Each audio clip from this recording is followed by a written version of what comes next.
हरे कृष्णा। श्रील प्रभुपाद की जय। आप सभी का स्वागत है भक्ति शास्त्री के इस पाठ्यक्रम में। तो आज हम भक्ति शास्त्री के पाठ्यक्रम का चार पाठ चार का हम अध्ययन करेंगे, जिसमें हम दूसरे अध्याय के 12वें से लेके 48वें श्लोकों का अध्ययन करेंगे। इससे पहले हम जानेंगे पिछले अध्याय में हमने क्या क्या किया। तो हमने देखा पहले अध्याय में अर्जुन ने युद्ध ना करने के 4 कारण दिए। उसके बाद फिर जो दूसरा अध्याय है उसके आरंभ में भी अर्जुन ने एक और कारण दिया, यानी कुल अर्जुन ने 5 कारण दिए युद्ध ना करने के। और पिछले पाठ में विशेषकर हमने चर्चा की थी वर्णाश्रम धर्म के सिद्धांत के बारे में, वर्णाश्रम धर्म क्या है। और फिर हमने देखा कि अर्जुन ने युद्ध करने से मना किया, क्यों? वर्णाश्रम धर्म के आधार पर उसने मना किया। क्यों? क्योंकि वर्णाश्रम धर्म में कुल धर्म आता है, जाति धर्म आता है और समाज का धर्म आता है। तो तीनों तरीके से उसने बताया कि मुझे युद्ध नहीं करना चाहिए, इससे मेरे परिवार का भी नाश होगा, समाज का भी नाश होगा, है ना, और उसके समुदाय का भी नाश हो जाएगा। तो इस प्रकार उसने वर्णाश्रम धर्म को आधार बनाते हुए युद्ध ना करने से भी मना किया। उस पर भी हमने चर्चा की थी। और फिर हमने देखा दूसरे अध्याय के आरंभ में कि अर्जुन निर्णय नहीं ले पा रहे क्या सही है क्या गलत है। तो अर्जुन ने क्या किया? भगवान की शरणागति ली। शिष्यस्ते हम साधिमाम त्वाम प्रपन्नम। तो जैसे अर्जुन ने भगवान की शरणागति ली तो भगवान ने क्या किया? हमने चर्चा की थी कि भगवान ने अर्जुन की प्रशंसा नहीं की कि तुमने बहुत अच्छे कारण दिए। भगवान ने क्या किया? अर्जुन को डांटा, है ना। 11वें श्लोक में भगवान अर्जुन को डांटते हैं। अशोच्यान अन्वशोचस्तम प्रज्ञावादाश्च भाषसे गता सूनागता शोष्यम नानु सोचंती पंडिता। भगवान ने बोला कि तुम पांडित्यपूर्ण यानी विद्वानों वाली बातें कर रहे हो, लेकिन तुम वास्तव में मूर्ख हो। तुम्हें ये नहीं पता कि किसके लिए दया करनी है। तो किसके लिए दया करनी है ये भगवान अभी बताएंगे आने वाले श्लोकों में। तो 5 कारण अर्जुन ने दिए थे युद्ध ना करने के। सबसे पहला जो कारण था वो था दया यानी करुणा। अर्जुन ने बोला हमें इन पे दया करनी चाहिए। और फिर अर्जुन ने बोला इनको मारने में कोई भी आनंद नहीं है। फिर उसने बोला कि अगर हम इनको मारते हैं तो हमें पाप लगेगा। उसके बाद उसने बोला कि हमारे राजवंश का विनाश हो जाएगा, और हमारे राजवंश का विनाश होने से समाज का नाश होगा। और यहाँ तक कि जो हमारे पितृ हैं उनको भी पिंडदान नहीं मिलेगा तो वो भी दुखी हो जाएंगे। तो ना केवल इस धरती पर दुख होगा बल्कि जो पितृलोक है वहां पे भी दुख होगा। उसके बाद अर्जुन ने 5वां कारण दिया असमंजस की स्थिति, यानी वो निर्णय लेने में सक्षम नहीं है, तो इसीलिए युद्ध नहीं करना चाहिए। तो अर्जुन ने युद्ध ना करने के 5 कारण दिए। अभी हम देखेंगे आज के पाठ में हम देखेंगे कि किस प्रकार भगवान ने एक एक करके सारे कारणों का खंडन किया। और हमने बोला था, पिछली बार हमने चर्चा की थी कि असली गुरु, वास्तव में गुरु वही है जो शिष्य की कमियों को ढूंढे। गुरु वो नहीं है जो शिष्य की प्रशंसा करे हर बात पे। गुरु वो है जो शिष्य की कमियां ढूंढे और उनमें सुधार करे। तो क्योंकि अब अर्जुन भगवान की शरण ले चुका है, भगवान को अपना गुरु स्वीकार कर चुका है, तो भगवान ने क्या किया? एक एक करके उसके सारे कारणों का खंडन किया। तो एक एक करके हम सारे कारणों को देखेंगे भगवान ने किस प्रकार उनका खंडन किया। तो सबसे पहले अर्जुन ने जो कारण दिया था युद्ध ना करने का वो था दया करना। तो अर्जुन ने बोला हमें इन पे दया करनी चाहिए, लेकिन भगवान ने बोला वास्तव में दया किस पे करनी है। तो भगवान ने उसको ज्ञान दिया। तो दया के कारण को भगवान ने ज्ञान द्वारा खंडित किया। और भगवान ने बताया कि हम लोग शरीर नहीं है, वास्तव में आत्मा है। तो हम जो भी निर्णय लेते हैं वो आत्मा के स्तर पर होने चाहिए। तो तुम अभी जो निर्णय ले रहे हो वो शारीरिक स्तर पर है, लेकिन वास्तव में तुम सही निर्णय कब ले पाओगे? जब तुम आत्मा के स्तर पर चीजों को देखोगे। तो भगवान ने क्या किया? अर्जुन को आत्मा का ज्ञान दिया। तो आप देख सकते हैं यहाँ पे एक चित्र है, और इसमें आप देख सकते हैं एक व्यक्ति डूब रहा है ना, और दूसरा व्यक्ति क्या कर रहा है? उसके कपड़ों को बचा रहा है। तो हमें क्या ऐसा करना चाहिए? नहीं। अगर कोई व्यक्ति डूब रहा है तो हमें उसको बचाना है, ना कि उसके कपड़ों को, भले ही उसके कपड़े कितने भी कीमती हो। तो इसी प्रकार अगर हमें वास्तव में किसी पे दया करनी है तो हमें क्या करनी है? हमें उसकी आत्मा पे दया करनी होगी, है ना। हमें जानना होगा कि वो वास्तव में कौन है। तो जैसे व्यक्ति की पहचान किससे होती है? उसके कपड़ों से। उसके कपड़ों को बचा के व्यक्ति की जान नहीं बचती है ना। इसी प्रकार अगर हमें दया करनी है तो हमें आत्मा पे दया करनी होगी। तो ये ज्ञान भगवान ने दिया, क्योंकि हम लोग वास्तव में शरीर नहीं है, हम लोग आत्मा हैं। तो मान लीजिए एक तोता है पिंजड़े में, और एक तोता है पिंजरे में, तो आप पिंजरे को कितना भी चमका लो, लेकिन अगर आप तोते को खाना नहीं दोगे तो तोता मर जाएगा।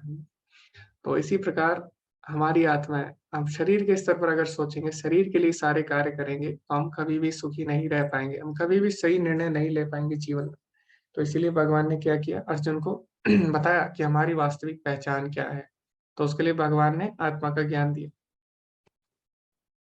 तो भगवान ने किस तरह से आत्मा को समझाया, उसकी हम चर्चा करेंगे कुछ महत्वपूर्ण श्लोकों द्वारा। तो भगवान बताते हैं आत्मा के बारे में।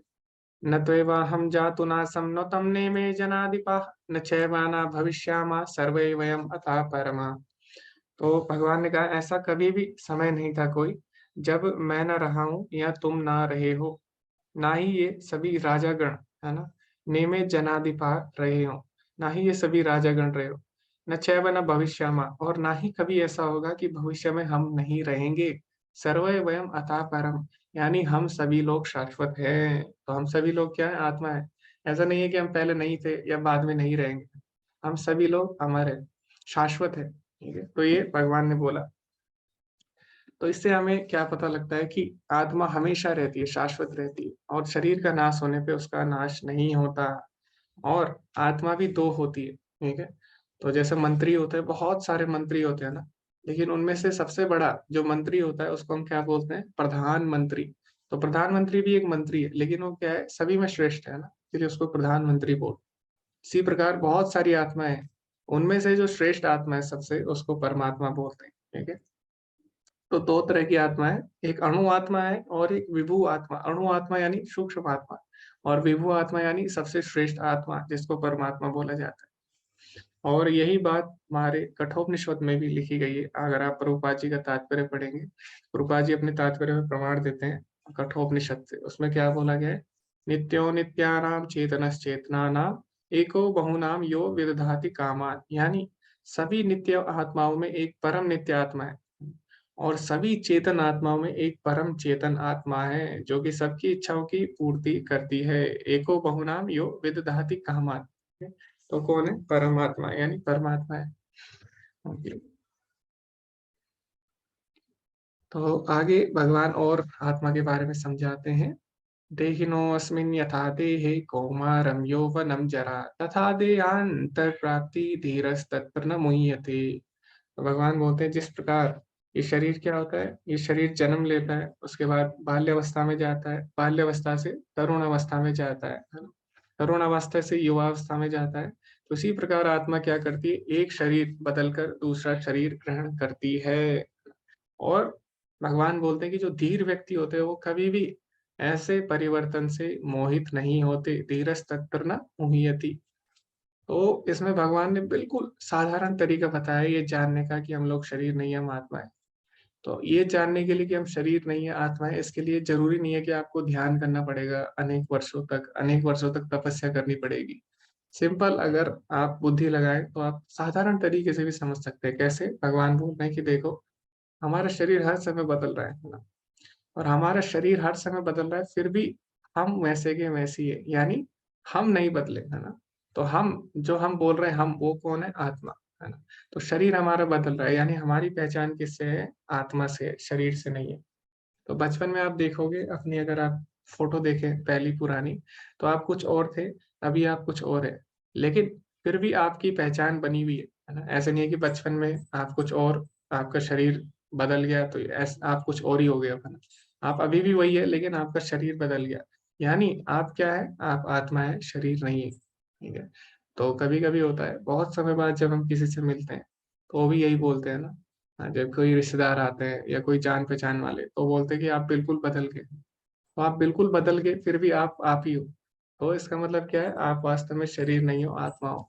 और आपने देखा होगा जब किसी की मृत्यु होती है, तो हम क्या बोलते हैं, हम बोलते हैं वो चला गया। तो वो चला गया मतलब कौन चला गया, उसका शरीर तो यहीं पे ही है। जब हम बोलते हैं वो चला गया, इसका मतलब उसकी आत्मा शरीर छोड़कर जा चुकी है। तो वो चला गया मतलब उसकी पहचान आत्मा से है ना। तो किसी की भी पहचान शरीर से नहीं होती। ठीक है, तो वास्तव में हम लोग क्या है, शरीर नहीं है, आत्मा है। तो भगवान इस साधारण तरीके से बता रहे हैं, बिल्कुल। तो ऐसा भगवान ने बताया। आगे भगवान क्या बताते हैं आत्मा के बारे में, न चाहते म्रियते व कदाचिन आयं भूत्वा भवितवान् भूया अजो नित्यः शाश्वतोऽयं पुराणो न हन्यते हन्यमाने शरीरे। भगवान बताते हैं न जायते यानी इसका कभी जन्म नहीं होता, न म्रियते, ठीक है, और कभी भी इसका मरण नहीं होगा। तो जन्म मरण उसी चीज का होता है जिसका जन्म होता है ना। लेकिन आत्मा का कभी जन्म नहीं हुआ तो उसका मरण नहीं हो सकता। शरीर का जन्म होता है तो शरीर को अलग अलग अवस्थाओं से गुजरना पड़ता है, लेकिन आत्मा का जन्म नहीं हुआ तो उसका मरण कैसे हो सकता है, ठीक है। और भगवान बताते हैं भूता भवितवा न भूया, न कभी हुआ है, न हो रहा है, ना ही कभी होगा। आत्मा का कभी जन्म नहीं हुआ, ना ही उसका जन्म होगा, ना ही उसकी मृत्यु हुई और ना ही होगी। अजो नित्य यानी अजन्मा है, नित्य है, शाश्वत है और प्राचीन से भी प्राचीन है। हन्यते हन्यमाने शरीर न हन्यते यानी शरीर का नाश होने पर भी इसका नाश कभी भी नहीं होता। इस प्रकार कृपा जी समझाते हैं। तो यहाँ पे प्रभुपाद जी अपने तात्पर्य में लिखते हैं इस श्लोक के कि जो शरीर है उसमें 6 तरह के परिवर्तन होते हैं। वो 6 तरह के परिवर्तन कौन से हैं? सबसे पहले शरीर का जन्म होता है, ठीक है, शिशु का जन्म होता है। उसके बाद क्या होता है, कुछ साल तक उसका शरीर बढ़ता है। कुछ साल बढ़ने के बाद फिर वो कुछ समय तक ऐसे ही रहता है। उसके बाद चौथा जो उसमें बदलाव आता है वो क्या होता है, उसके कुछ परिणाम उत्पन्न होते हैं, यानी उससे कुछ बाई प्रोडक्ट निकलते हैं, ठीक है। वो संतान उत्पत्ति करता है। उसके बाद क्या होता है, वो धीरे धीरे क्षीण होता है और अंतिम अवस्था में वो समाप्त हो जाता है। तो सारे परिवर्तन किसमें होते हैं, शरीर में होते हैं, आत्मा में नहीं होते। तो एक और चीज यहाँ पे प्रभुपाद जी समझाते हैं 12वें श्लोक के तात्पर्य में, जो कि हम चर्चा करना भूल गए थे। तो प्रभुपाद जी बताते हैं कई लोग ऐसे हैं, उनका सिद्धांत क्या है कि आत्मा जब शरीर का नाश होता है तो कुछ आत्मा क्या होती है, जो अच्छी आत्मा होती है, पुण्य आत्मा, वो ब्रह्म में यानी परमात्मा में विलीन हो जाती है। लेकिन ऐसा नहीं है, परमात्मा में विलीन होने यानी आत्मा का अस्तित्व समाप्त हो जाना।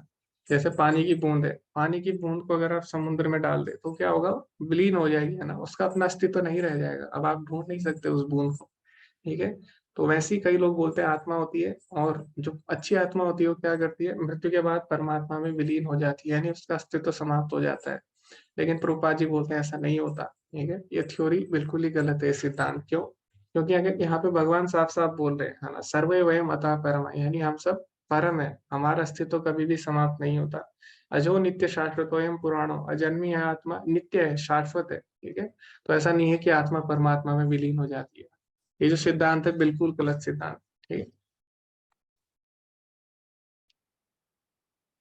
ओके। तो और विस्तार से भगवान बताते हैं कि आत्मा किस प्रकार शरीर बदलती है। तो जैसे क्या होता है, अभी सर्दी है ना, तो सर्दी में क्या करते हैं हम, सर्दी में हम गर्म कपड़े पहनते हैं, मोटे कपड़े पहनते हैं। और जब गर्मी आती है तो उसमें हम पतले कपड़े पहनते हैं। लेकिन क्या हमारा शरीर बदल जाता है? नहीं बदलता, कपड़े बदलते हैं ना। उसी प्रकार उसी प्रकार आत्मा क्या करती है, एक शरीर से दूसरा शरीर बदलती है। और जैसे हमारे कपड़े अगर पुराने हो जाते हैं तो हम क्या करते हैं, नए कपड़े धारण करते हैं, इसी प्रकार आत्मा पुराना शरीर त्याग कर नया शरीर धारण करती है, ठीक है। तो भगवान समझाते इस उदाहरण से, वहंसासि जीर्णानि यथा विहाय नवानि गृह्णाति नरोपराणि तथा शरीराणि विहाय जीर्णानि अन्यानि संयाति नवानि देहि। तो अगर आपको कपड़े खरीदने हैं, अगर आपको नया कपड़ा खरीदना है तो उसके लिए क्या है, दो चीजें चाहिए आपको ना। सबसे पहला आपकी इच्छा, और दूसरा आपका धन, आपके पास कितना धन है, इससे निर्धारित होगा कि आप कौन सा कपड़ा पहनेंगे, कौन सा कपड़ा आप खरीदते हैं। तो मान लीजिए आप दुकान में जाते हैं और वहां पे अलग अलग तरह के कपड़े हैं, सस्ते कपड़े, महंगे कपड़े। लेकिन आपके पास पैसा बहुत है लेकिन आपको सस्ता कपड़ा पसंद पसंद है, तो आप सस्ता कपड़ा ले लोगे, आपको सस्ता कपड़ा मिल जाएगा।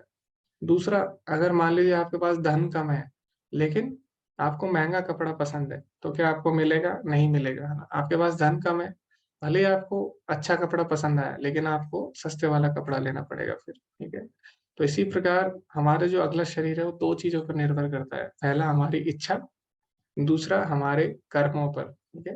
तो हमारे अगर कर्म अच्छे हैं और हमें अगर तुच्छ तुच्छ चीजों का भोग करना है, ठीक है, तो उससे क्या होगा, उससे हमें तुच्छ शरीर मिलेगा फिर, है ना।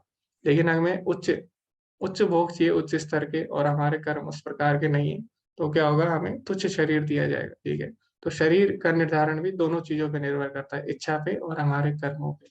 भगवान बताते भी है 8वें अध्याय में, यम यम वापि स्मरण भावम त्यजति अन्ते कलेवरम तम तमेवेति कौन्तेय सदा तद्भाव भावित।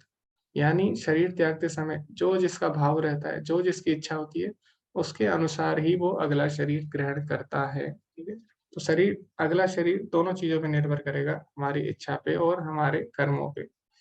आगे भगवान और विस्तार से आत्मा के बारे में समझाते हैं कि आत्मा को कभी भी इसका विनाश नहीं किया जा सकता। नैनम छिन्नन्ति शस्त्राणि नैनम दहति पावका न चैनम क्लेदयन्ति अंत्यापो न शोष्यति मारुता।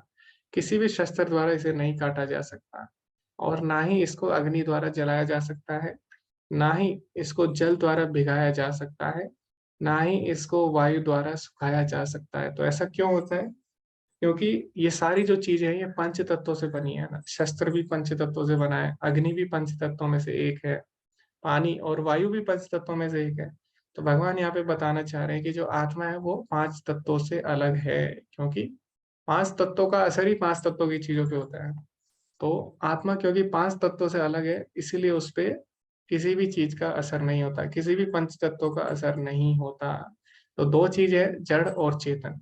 ठीक है, तो जड़ चीजें जो होती है वो पांच तत्वों से बनती है, और चेतन यानी जो आत्मा है वो इन पांच तत्वों से अलग है। तो हम में और मशीन में क्या अंतर है? तो अगर हम आधुनिक परिभाषा से समझाएं, ठीक है, आधुनिक परिभाषा के हिसाब से जीव और निर्जीव में क्या अंतर है? तो अगर आप आधुनिक परिभाषा पढ़ेंगे तो उसमें बोला जाता है कि जीव वो है, यानी सजीव वो चीजें हैं जो अपने आप को रिप्रोड्यूस कर सकती है ना। लेकिन ऐसा नहीं है, आगे जाके कुछ मशीन ऐसी होगी जो अपने आप को रिप्रोड्यूस कर पाएंगी। ठीक है, उस पर अभी काम चल रहा है और ऐसा हो भी रहा है। तो वो मशीन क्या करेगी, खुद ही अपने नई मशीन बना लेगी, है ना। तो क्या हम उसको सजीव कहेंगे? क्या हम उसको लिविंग कहेंगे? नहीं कहेंगे, है ना। तो लिविंग एंटिटी और नॉन लिविंग यानी सजीव और निर्जीव में हमेशा एक अंतर रहता है, वो क्या है? वो है आत्मा का अंतर। तो आधुनिक परिभाषा से हम उनको अलग नहीं कर सकते, लेकिन शास्त्रों के हिसाब से क्या है, सजीव और निर्जीव में क्या अंतर है? जड़ और चेतन में आत्मा का अंतर है ना। तो जो चेतना है वो क्या है? आत्मा का लक्षण है। निर्जीव चीजों में चेतना नहीं होती, है ना। तो जैसे मोबाइल है, ये क्या है? निर्जीव है। तो इसके अंदर चेतना नहीं है, इसके अंदर इच्छा नहीं है, मैं इसको कहीं भी रख सकता हूँ ना। लेकिन जीवात्मा क्या है? उसके अंदर चेतना है, उसके अंदर इच्छा है। ठीक है, तो यही उसको अलग बनाती है। तो 13वें अध्याय में भगवान बोलते भी है, यथा प्रकाशयति एका तीर्थस्थम लोकम इमम रवि क्षेत्रम क्षेत्री तथा कृतस्नम प्रकाशयति भारत। तो भगवान बोलते हैं, जैसे सूर्य समस्त लोक को प्रकाशित करता है, इसी प्रकार आत्मा पूरे शरीर को चेतना द्वारा प्रकाशित करती है ना। तो जड़ वस्तु चेतन वस्तु में क्या अंतर है? चेतना का, जो कि आत्मा से आती है। ठीक है, तो भगवान इसमें बताते हैं। आगे भगवान बोलते हैं, जातस्य ही ध्रुवो मृत्यु ध्रुवम जन्म मृतस्य च तस्मात् अपरिहार्यर्थे न तुम शोचितुमर्हसि। भगवान बोलते हैं, जिसका जन्म हुआ है, किसका? शरीर का, तो उसकी मृत्यु निश्चित है, और जिसकी मृत्यु हुई है उसका जन्म भी निश्चित है।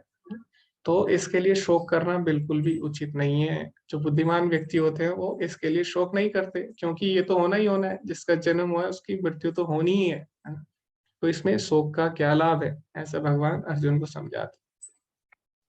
तो अभी मेरा आपसे दो प्रश्न है। ठीक है, पहला प्रश्न है कि जैसे भगवान ने अर्जुन को समझाया कि हम लोग शरीर नहीं है, आत्मा है, और तुम्हें क्या करना चाहिए? तुम्हें युद्ध करना चाहिए। तो क्या, अब कई लोग इसका मिसयूज भी कर सकते हैं। ठीक है, वो बोलते हैं, अच्छा हम लोग शरीर नहीं है, आत्मा है, तो क्यों ना हम किसी को भी मार सकते हैं अर्जुन की तरह। ठीक है, और क्योंकि हम लोग शरीर नहीं है, आत्मा है, आत्मा तो कभी नहीं मरती, तो क्यों ना हम भी अर्जुन की तरह हम भी किसी को मार दें। तो क्या ऐसा हो सकता है, अर्जुन की तरह हम भी किसी को मार सकते हैं? अगर मान लीजिए कोई गलत काम कर रहा है, तो क्या आप भी अर्जुन की तरह उसको मार दोगे? जैसे कई लोग बोलते भी है, भगवत गीता हिंसा सिखाती है, तो क्या ऐसा हम कर सकते हैं? तो आपको बताने की क्यों भगवान अर्जुन को युद्ध करने के लिए बोल रहे हैं, ठीक है? क्यों हम भी अर्जुन की तरह नहीं कर सकते? तो क्या आप बता सकते हैं? जी, हरे कृष्णा सुधीर प्रभु जी।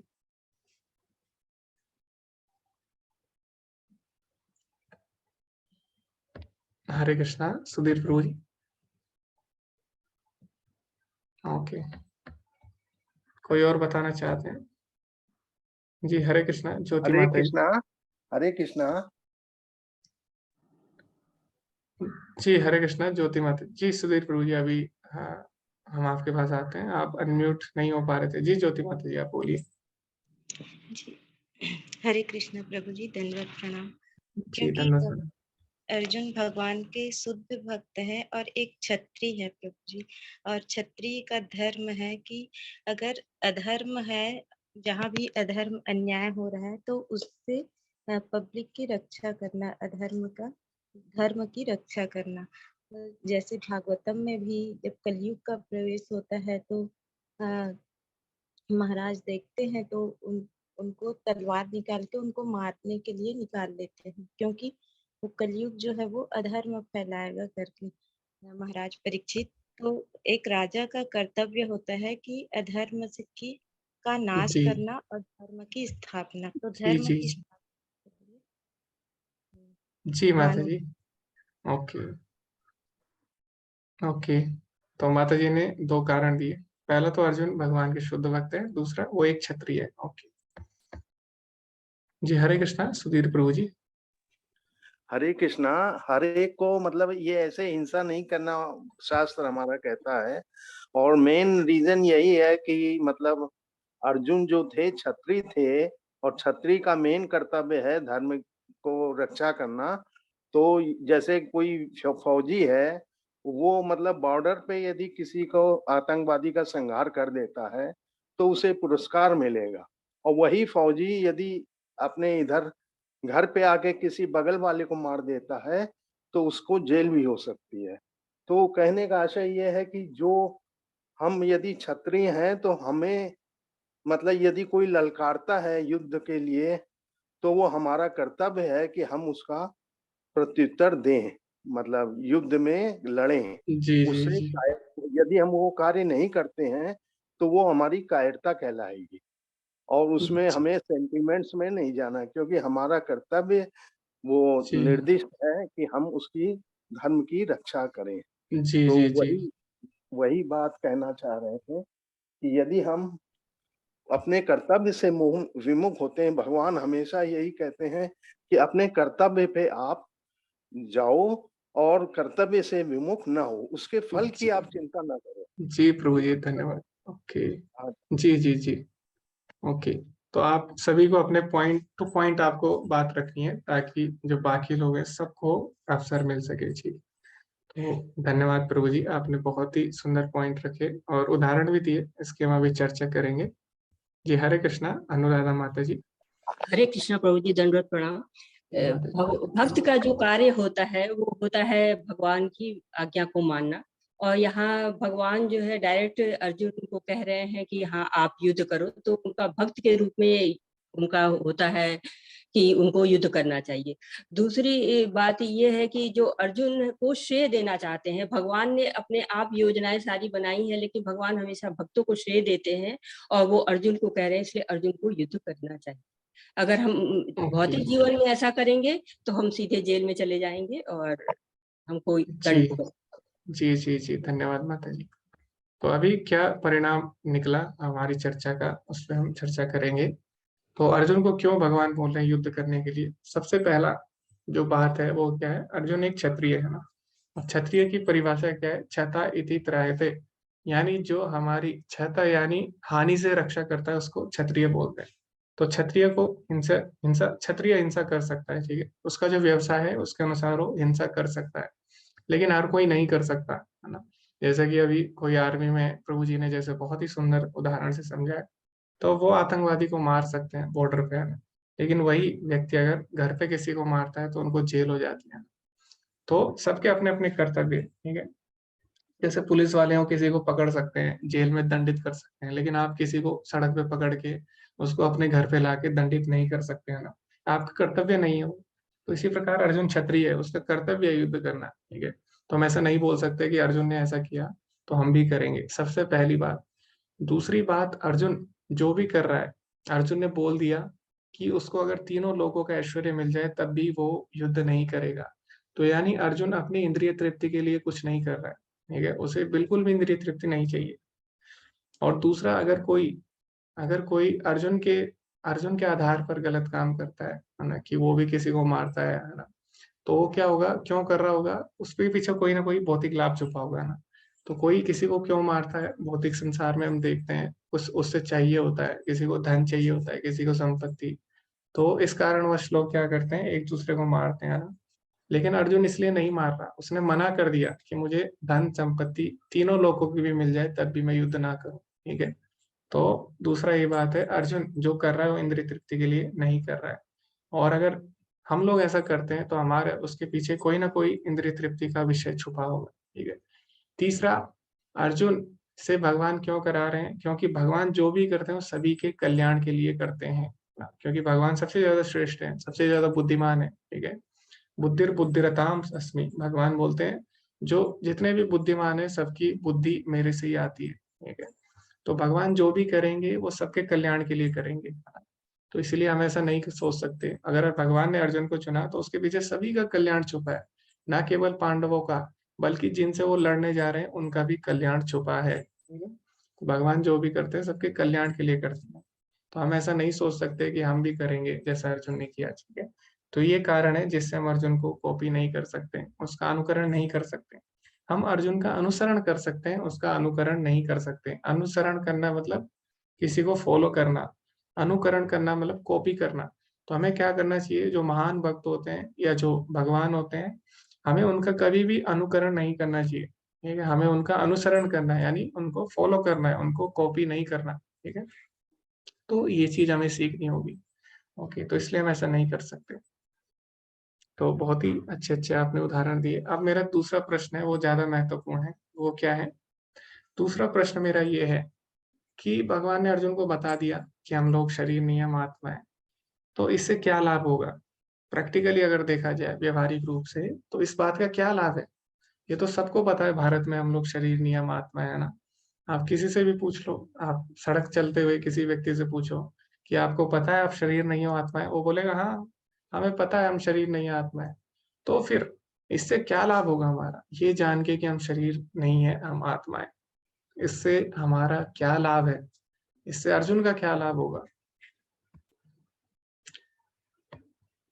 ओके, तो आपको अपने पॉइंट्स बिल्कुल पॉइंट टू पॉइंट रखना है, ठीक है, ताकि जो बाकी लोग हैं उनको भी अवसर मिल सके, ठीक है। जी हरे कृष्णा सुधीर प्रभु जी। ये भगवान मतलब ये कहना चाहे, इसलिए कहना चाह रहे हैं कि हम आत्मा है, मतलब आत्मा है और वो नहीं है, क्या नाम, जो दूसरी बात बताई थी, शरीर है, शरीर नहीं है, आत्मा है। इसलिए कहना चाहते हैं कि अर्जुन मोहवश कहता है कि ये मेरे नाना है, ये मेरे पितामह है, ये फलाना है, ये ढिमाना है, तो ये मर जाएंगे तो मेरे को इससे क्या लाभ होगा, तो मेरे को नहीं चाहिए। तो उन्होंने ज्ञान दिया गीता का कि भाई हम शरीर है नहीं है, हम आत्मा है जो शाश्वत है। जिसको तुम मरा समझ रहे हो वो आत्मा कभी नहीं मरती है। ये मेन उनका रीजन भगवान का गीता ओके, ज्ञान देना। जी जी जी, धन्यवाद प्रभु जी। तो प्रभु जी ने कहा कि अर्जुन को युद्ध के लिए प्रेरित करने के लिए भगवान ने ऐसा कहा, क्योंकि अर्जुन युद्ध करने से मना कर रहा है ना, क्योंकि उसको लगता है कि ये सब मारे जाएंगे। लेकिन भगवान बताना चाह रहे हैं ऐसा नहीं है, ये सभी लोग आत्मा है और आत्मा कभी नहीं मरती। तो जो भी संबंध आप सोच रहे हो, ये मेरा पुत्र है, ये मेरा पिता है, या ये मेरा जो भी है गुरु है, ये मेरे दादा है, पितामह है, तो ये सभी क्या है, शारीरिक स्तर पर है ना। वास्तव में आत्मा का कोई संबंध नहीं है शरीर से, ठीक है। तो जैसे कि उदाहरण भी दिया जाता है, जैसे रेत के कण होते हैं, और क्या होता है जब समुद्र की लहर आती है तो रेत के कण इधर उधर बिखर जाते हैं ना, और नई जगह आ जाते हैं, नई जगह पे दूसरे कणों से जुड़ जाते हैं, फिर दोबारा लहर आती है। इसी प्रकार आत्मा शरीर ग्रहण करती है, कुछ वो संबंध स्थापित कर लेती है, ये मेरा पिता है, पुत्र है। उसके बाद फिर मृत्यु आती है, फिर दूसरी जगह जाती है, फिर वहां पे भी वो संबंध स्थापित कर लेती है। तो भगवान एक तरह से अर्जुन को बता रहे हैं कि तुम्हारा संबंध जो शाश्वत संबंध है वो शरीर से नहीं है, वो किससे है, आत्मा से है। तो ये प्रभु जी बता रहे हैं। जी हरे कृष्णा, कुंदन प्रभु जी। हरे कृष्ण प्रभु जी। प्रभु जी, व्यवहारिक व्यवहारिक तौर पे इसको अगर देखा जाए तो अगर आप ये सोचते हैं कि मैं आत्मा हूँ, तो कोई भी अगर आपको कुछ बुरा कहता है, भला कहता है, और आप ये जानते हैं कि ये मेरे शरीर को कह रहा है, तो आपको प्रैक्टिकली देन आपको वरी करने का जरूरत नहीं है, क्योंकि जो भी हो रहा है वो आपके शरीर के साथ हो रहा है, और आत्मा जो है वो शाश्वत है। और अगर आप ये प्रैक्टिस में ले आए कि मैं आत्मा हूँ, तो आपको किसी चीज का फर्क नहीं पड़ेगा। जी जी जी जी। ओके, धन्यवाद प्रभु जी। तो प्रभु जी ने बहुत ही अच्छा पॉइंट रखा कि वास्तव में कोई आपकी निंदा करता है तो वो आपके शरीर की निंदा करता है, आत्मा की कोई निंदा नहीं कर सकता है ना। क्योंकि हम लोग आत्मा है, इसीलिए हम उसकी निंदा को हम इतनी गहराई से नहीं ले सकते, है ना, और हम उससे उसके जो प्रभाव है उससे बच सकते हैं, ये समझ के। जी प्रभु जी, बहुत ही सुंदर पॉइंट था। हरे कृष्णा, अनुराधा माता जी। हरे कृष्णा प्रभु जी। अगर हम आत्मा के विषय में जान जाते हैं कि आत्मा हमारी परमात्मा का अंश है और इसको एक दिन इस देह को छोड़ के जाना पड़ेगा, तो हम भौतिक स्तर पर कार्य करना छोड़ के आध्यात्मिक स्तर पे कार्य करना शुरू करेंगे। आत्मा की उन्नति के लिए कि वो भगवत धाम पहुंच के, इसके लिए काम करना शुरू करेंगे। और साथ ही साथ अर्जुन को यदि आत्मा के बारे में पता चल जाता है तो वो जान जाएगा कि ये जो लोग हैं, भीष्म पितामह या द्रोणाचार्य हैं, ये लोग पुराने शरीर को बदल के नए शरीर को धारण करके देहांतरण करेंगे, तो इसके लिए मुझे करुणा करने की जरूरत नहीं है। हरे कृष्णा। जी जी जी माता जी, बहुत ही सुंदर आपने पॉइंट रखा। इसके में भी चर्चा करेंगे विस्तार से कि ये हम जान लेंगे हम आत्मा है, शरीर नहीं है, तो हम फिर आत्मा के स्तर पर कार्य करेंगे, तो उससे क्या लाभ होगा उसकी हम चर्चा करेंगे। हरे कृष्णा, ज्योति माता जी। जी हरे कृष्णा प्रभु जी। हाँ, शरीर भगवान चाहते थे अर्जुन को बताना कि शरीर से मोह नहीं करना है, क्योंकि वो नाशवान है। आत्मा के कल्याण के लिए कर्म करना चाहिए। उसी तरह हम लोग भी यदि जान गए हैं, हमको ज्ञान हो गया कि हम शरीर नहीं आत्मा है, तो हमें हमेशा आत्मा के कल्याण के लिए कर्म करना चाहिए। जैसे हम शरीर को स्वच्छ रखने के लिए रोज स्नान करते हैं, उसी तरह आत्मा को स्वच्छ रखने के लिए रोज हरि कीर्तन जप करना चाहिए, जिससे आत्मा सदैव खुश रहती है। हरे जी कृष्ण। जी जी, धन्यवाद माता जी। हाँ, इस पॉइंट की हम अभी विस्तार से चर्चा करेंगे।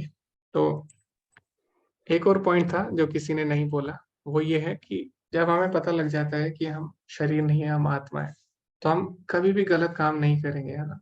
आप देखें, कोई भी अगर व्यक्ति गलत काम करता है, वो क्यों करता है? उसको लगता है कि कोई नहीं देख रहा, कोई नहीं देखेगा, ठीक है। और कई काम ऐसे हैं जो हमें पता भी है गलत है और हो रहे हैं, लेकिन फिर भी क्या होता है, फिर भी उनका न्याय नहीं हो पाता है ना। तो किसी को लगता है कि शायद कोई न्याय नहीं हो रहा है ना, जैसे कई लोग बोलते हैं कि देखो इसने गलत काम किया लेकिन आज भी ये घूम रहा है ना। तो इससे क्या होता है, उनको अगर ये लग जाता है कि हम शरीर है, तो इससे गलत कामों को और प्रोत्साहन मिल जाता है ना, क्योंकि एक दिन शरीर का नाश हो जाएगा। तो उसने जो गलत काम किया, उसकी उसे उसका उसे जो परिणाम है वो नहीं भोगना पड़ा। तो लोगों को लगता है शरीर नाश होने के साथ साथ उसके जो कर्म है उनका भी नाश हो गया, ठीक है। तो किसी ने गलत काम किए, उसको उसका दंड नहीं मिला, उसके शरीर का नाश हो गया, तो लोगों को लगता है कि हाँ, तो उसने गलत काम करके वो बच गया, तो हम भी गलत काम कर सकते हैं, ठीक है। लेकिन जिसको पता है हम लोग शरीर नहीं है, आत्मा है, और आत्मा शाश्वत है ना? और भगवत गीता में जो सारे विषय हैं वो शाश्वत है। कर्म, पुरुष, प्रकृति, ठीक है, ये जो सारे विषय शाश्वत है ना। तो जिसको पता लग जाएगा हम आत्मा है, वो कभी भी गलत काम नहीं करेगा। उसको पता है कि आत्मा पे कर्म का प्रभाव होता है, तो आत्मा शाश्वत है, इसीलिए कर्म भी शाश्वत रूप से आत्मा पर कार्य करेंगे। तो अगर इस शरीर में उसे नहीं मिली सजा, या इस शरीर में उसे दंड नहीं मिला, तो अगले शरीर में जरूर मिलेगा, ठीक है। तो अगर कोई जान जाएगा तो गलत काम नहीं करेगा, क्योंकि आप सीसीटीवी से बच सकते हैं ना।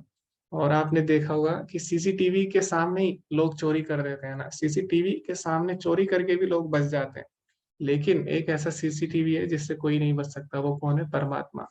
तो आत्मा कभी भी अकेले नहीं होती, हमेशा परमात्मा उसके साथ होते हैं साक्षी के रूप में। 13वें अध्याय में भगवान बोलते हैं, उपद्रष्टा अनुमंता च भर्ता भोक्ता महेश्वरा परमात्मेति चापि युक्तो, है ना, देह अस्मिन पुरुषो परः।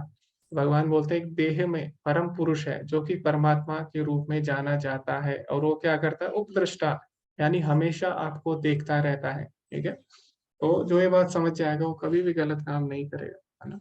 तो पहला ये लाभ था जो किसी ने चर्चा नहीं की इसकी। और जो मुख्य लाभ है वो क्या है इसका? अगर हम जान जाएंगे कि हम शरीर नहीं आत्मा है, तो हम फिर आत्मा के लिए भी कार्य करेंगे, ठीक है। अभी हम जो भी कार्य कर रहे हैं किसके लिए कर रहे हैं? शरीर के लिए। चाहे अच्छा खाना हो, अच्छे कपड़े हो, या कोई भी चीज हम करते हैं, हम शरीर के लिए करते हैं ना। शरीर का हम कितना ध्यान रखते हैं, आप देख सकते हैं। जैसे मुंह धोने के लिए हम अलग चीज का उपयोग करते हैं ना, हाथ धोने के लिए अलग चीज आती है, सिर धोने के लिए अलग चीज आती है, ठीक है, नहाने के लिए अलग चीज। तो इसको साफ रखने के लिए हम 4-5 तरह की चीजें उपयोग कर रहे हैं, लेकिन हम ये भूल रहे हैं कि वास्तव में हम लोग क्या है, शरीर नहीं है, आत्मा है। तो इसका मतलब ये नहीं है कि हम शरीर को स्वस्थ नहीं रखेंगे, नहीं, हमें दोनों पे ध्यान देना है ना? शरीर पे भी ध्यान देना है और आत्मा पे भी। लेकिन हम अभी क्या कर रहे हैं, केवल शरीर पे ध्यान दे रहे हैं, जबकि हमारी वास्तविक पहचान आत्मा से है। तो अगर हमें पता लग गया हम आत्मा है, तो फिर आत्मा का भी हम ध्यान रखेंगे, आत्मा को भी हम भोजन कराएंगे, ठीक है। तो आपने देखा होगा कई लोग हैं, सेलिब्रिटी होते हैं, जो अभिनेता होते हैं, उनके पास सारी चीजें होती हैं, उनके पास क्या नहीं है, उनके पास सारा धन है, ऐश्वर्य है, उनके पास प्रसिद्धि है ना, सुरक्षा के सारे इंतजाम होने के बाद भी वो लोग क्या करते हैं, वो लोग डिप्रेशन में आ जाते हैं, तनाव में आ जाते हैं और गलत कदम उठा बैठते हैं। क्यों? क्योंकि वो सब शरीर के लिए कर रहे हैं ना, उन्हें पता नहीं है कि वो आत्मा है, वो आत्मा के लिए कुछ नहीं कर रहे। वहीं दूसरी तरफ भक्त है, भक्त को पता है कि वो शरीर नहीं है, आत्मा है।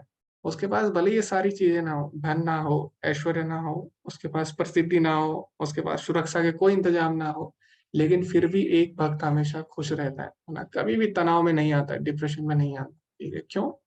क्योंकि उसको पता है हम शरीर नहीं है, आत्मा है, और वो आत्मा की प्रसन्नता के लिए कार्य करता है। तो इसीलिए जब हमें पता लग जाता है कि हम लोग शरीर नहीं आत्मा है, हम आत्मा के लिए भी कार्य करेंगे और कभी भी दुखी नहीं होंगे। तो जैसे कि एक मछली होती है, मछली को अगर आप पानी से बाहर निकाल दो, तो मछली को आप कितना भी खाने की वस्तुएं दे दो अच्छी अच्छी, मछली कभी भी सुखी नहीं रह पाएगी। क्यों? क्योंकि मछली का वास्तविक संबंध पानी से है। इसी प्रकार जो आत्मा है, उसका वास्तविक संबंध परमात्मा से है। परमात्मा से दूर रहकर उसको कितनी भी अच्छी चीजें मिल जाए, कभी भी सुखी नहीं रह सकती। तो इसीलिए हमारा कर्तव्य क्या है, दोबारा से परमात्मा से अपने संबंध को स्थापित करना। तो आत्मा तब तक सुखी नहीं रह सकती जब तक उसका संबंध परमात्मा से स्थापित नहीं हो जाता। और कलयुग में वो कैसे हो सकता है? यज्ञ संकीर्तन प्राय रेजंती सुमेध सा। कलयुग में बुद्धिमान लोग भगवान के नाम के जप द्वारा भगवान से संबंध स्थापित करते हैं। ठीक है, वो भगवान के नाम के जप द्वारा अभी हम भगवान से संबंध स्थापित करके खुश रह सकते हैं, प्रसन्न रह सकते हैं। कली कलमश नाशनम, कलयुग में कलमशों का नाश कर सकते हैं। तो ये लाभ होगा ये जान के कि हम शरीर नहीं है, हम आत्मा। ओके, तो आगे हम चर्चा करते हैं। अभी जो दूसरा कारण अर्जुन ने दिया युद्ध ना करने का, वो क्या था? अर्जुन ने बोला कि इसमें कोई भी आनंद नहीं है और हमें पाप लगेगा। तो भगवान ने कर्म कांड द्वारा उसका खंडन किया। तो वेदों में क्या है, वेदों में 3 चीजें हैं, कर्म कांड, ज्ञान कांड, उपासना कांड। तो कर्म कांड बताते हैं हमें कुछ कर्तव्यों के बारे में। तो बताते हैं अगर तुम ऐसा करोगे तो तुम्हें ये लाभ होगा, तुम ऐसा करोगे तो तुम्हें ये लाभ होगा। तो उसको बोलते हैं कर्म कांड। फिर आता है ज्ञान कांड और उपासना कांड। लेकिन सबसे ज्यादा हम आकर्षित किससे होते हैं? कर्म कांड से आकर्षित होते हैं ना, क्योंकि उसमें हमें तुरंत फल मिल जाता है किसी भी चीज का। तो यहाँ पे भगवान क्या कर रहे हैं, अर्जुन को कर्म कांड द्वारा उसका खंडन करते हैं कि कर्म कांड के अनुसार अगर तुम क्षत्रिय धर्म का पालन करोगे तो क्या होगा, तुम्हें पुण्य प्राप्त होगा। ठीक है, तो भगवान क्या बोलते हैं, क्षत्रिय होने के नाते अपने विशिष्ट धर्म का विचार करते हुए तुम्हें जानना चाहिए कि धर्म के लिए युद्ध करने से बढ़कर तुम्हारे लिए अन्य कोई कार्य नहीं है, अतः तुम्हें संकोच करने की कोई भी आवश्यकता नहीं है। तो कर्म कांड में सबके लिए अलग अलग कर्म निर्धारित है। क्षत्रिय के लिए क्या कर्म निर्धारित है? उसके लिए युद्ध करना निर्धारित है। तो जो जो पुण्य क्षत्रिय को युद्ध करने से, जो पुण्य ब्राह्मण को यज्ञ करने से मिलता है, वही पुण्य क्षत्रिय को युद्ध करने से मिलता है। तो भगवान बोलते हैं कर्म कांड के अनुसार तुम अगर क्षत्रिय धर्म का पालन करोगे तो तुम्हें पुण्य प्राप्त होगा, है ना। तो इस प्रकार भगवान ने बोला। आगे भगवान बोलते हैं कि तुमने बोला कि अगर तुम युद्ध करोगे तो इससे क्या होगा, तुम्हें आनंद नहीं आएगा। लेकिन अगर तुम युद्ध नहीं करोगे तब तुम्हें आनंद नहीं आएगा। क्यों? क्योंकि तब तुम्हारे शत्रु अनेक प्रकार से कटु वचनों से तुम्हारा वर्णन करेंगे, तुम्हें कठोर कठोर वचन बोलेंगे और तुम्हारे सामर्थ्य का उपहास करेंगे। तुम्हारे लिए इससे दुखदाई और क्या हो सकता है। भगवान ने बोला अगर तुम युद्ध नहीं करोगे तो ऐसा नहीं है, सामने वाले बोलेंगे अरे अर्जुन कितना दयालु व्यक्ति है ना, इसने हमें छोड़ दिया। ऐसा नहीं होने वाला, बल्कि सामने वाले तुम्हें और ज्यादा निंदित करेंगे। वो बोलेंगे देखो अर्जुन के पास सब चीज होते हुए भी, इतना अच्छा धनुष होते हुए भी, इतना अच्छा रथ होते हुए भी, शिव जी का पशुपात अस्त्र होते हुए भी, देवताओं से उसने इतनी कलाएं सीखी, सब व्यर्थ चली गई, फिर भी ये युद्ध नहीं कर सका। कितना बड़ा कायर है अर्जुन, अर्जुन से बड़ा कायर कोई नहीं है। तो इस प्रकार तुम्हारे विपक्षी बोलेंगे, वो ऐसे नहीं बोलेंगे कि अर्जुन बहुत दयालु है, और इससे बड़ा निंदनीय और क्या होगा तुम्हारे लिए। तो भगवान बोलते तुम्हें लगता है कि युद्ध करने से तुम्हारी निंदा होगी, बल्कि ऐसा नहीं है, युद्ध ना करने से तुम्हारी निंदा होगी। और वहीं दूसरी तरफ अगर तुम युद्ध करते हो तो हतो वा प्राप्स्यसि स्वर्गम जित्वा वा भोक्ष्यसि महीम् तस्मात् उत्तिष्ठ कौन्तेय युद्धाय कृत निश्चया। अगर तुम युद्ध करते हो तो फिर क्या होगा, अगर तुम मारे जाओगे तो तुम स्वर्ग की प्राप्ति करोगे, ठीक है। अगर तुम जीत जाओगे तो तुम राज्य का भोग करोगे। तो युद्ध ना करके तुम्हें कोई लाभ नहीं है, लेकिन युद्ध करते हो तो चित भी तुम्हारी, पट भी तुम्हारी, जीत गए तब भी तुम्हारा लाभ, हार गए तब भी तुम्हारा लाभ, है ना। तो इस प्रकार भगवान ने क्या किया, कर्म कांड के सिद्धांत के द्वारा अर्जुन के तर्कों का खंडन किया। अर्जुन ने बोला आनंद नहीं है और पाप लगेगा, भगवान ने बोला पाप नहीं लगेगा, बल्कि तुम्हें आनंद ही आनंद मिलेगा, ठीक है। तो मेरा आप सभी से एक प्रश्न है इसमें, इसमें आप देख रहे हैं कि भगवान क्या बोल रहे हैं अर्जुन को कि अगर तुम मारे जाते हो तो तुम्हें स्वर्ग की प्राप्ति होगी, है ना। लेकिन हमें पता है एक भक्त अगर मरता है, अगर एक भक्त अपना शरीर त्यागता है तो वो भगवान के धाम जाएगा। आपने देखा होगा भगवान बोलते भी अंत काले च मामेव स्मरण मुक्ता कलेवरम। जो अंत काल में मेरा स्मरण करता है वो कौन करता है, भगवान के भक्त, है ना। अंत काले च मामेव स्मरण मुक्ता कलेवरम या प्रयाति समद्भावम याति नास्त्यतर संशय। भगवान बोलते हैं वो मुझे प्राप्त करेगा, इसमें कोई भी संशय नहीं है। तो भगवान अर्जुन को क्यों बोल रहे हैं कि तुम्हें स्वर्ग मिलेगा, जबकि वो तो भगवान के भक्त हैं, उन्हें तो भगवान का धाम मिलना चाहिए। लेकिन भगवान ने बोला नहीं, तुम्हें स्वर्ग मिलेगा अगर तुम मारे जाओगे। तो ऐसा क्यों बोल रहे हैं भगवान। ओके, तो इसकी हम चर्चा करेंगे। आप हैंड रेस कर सकते हैं।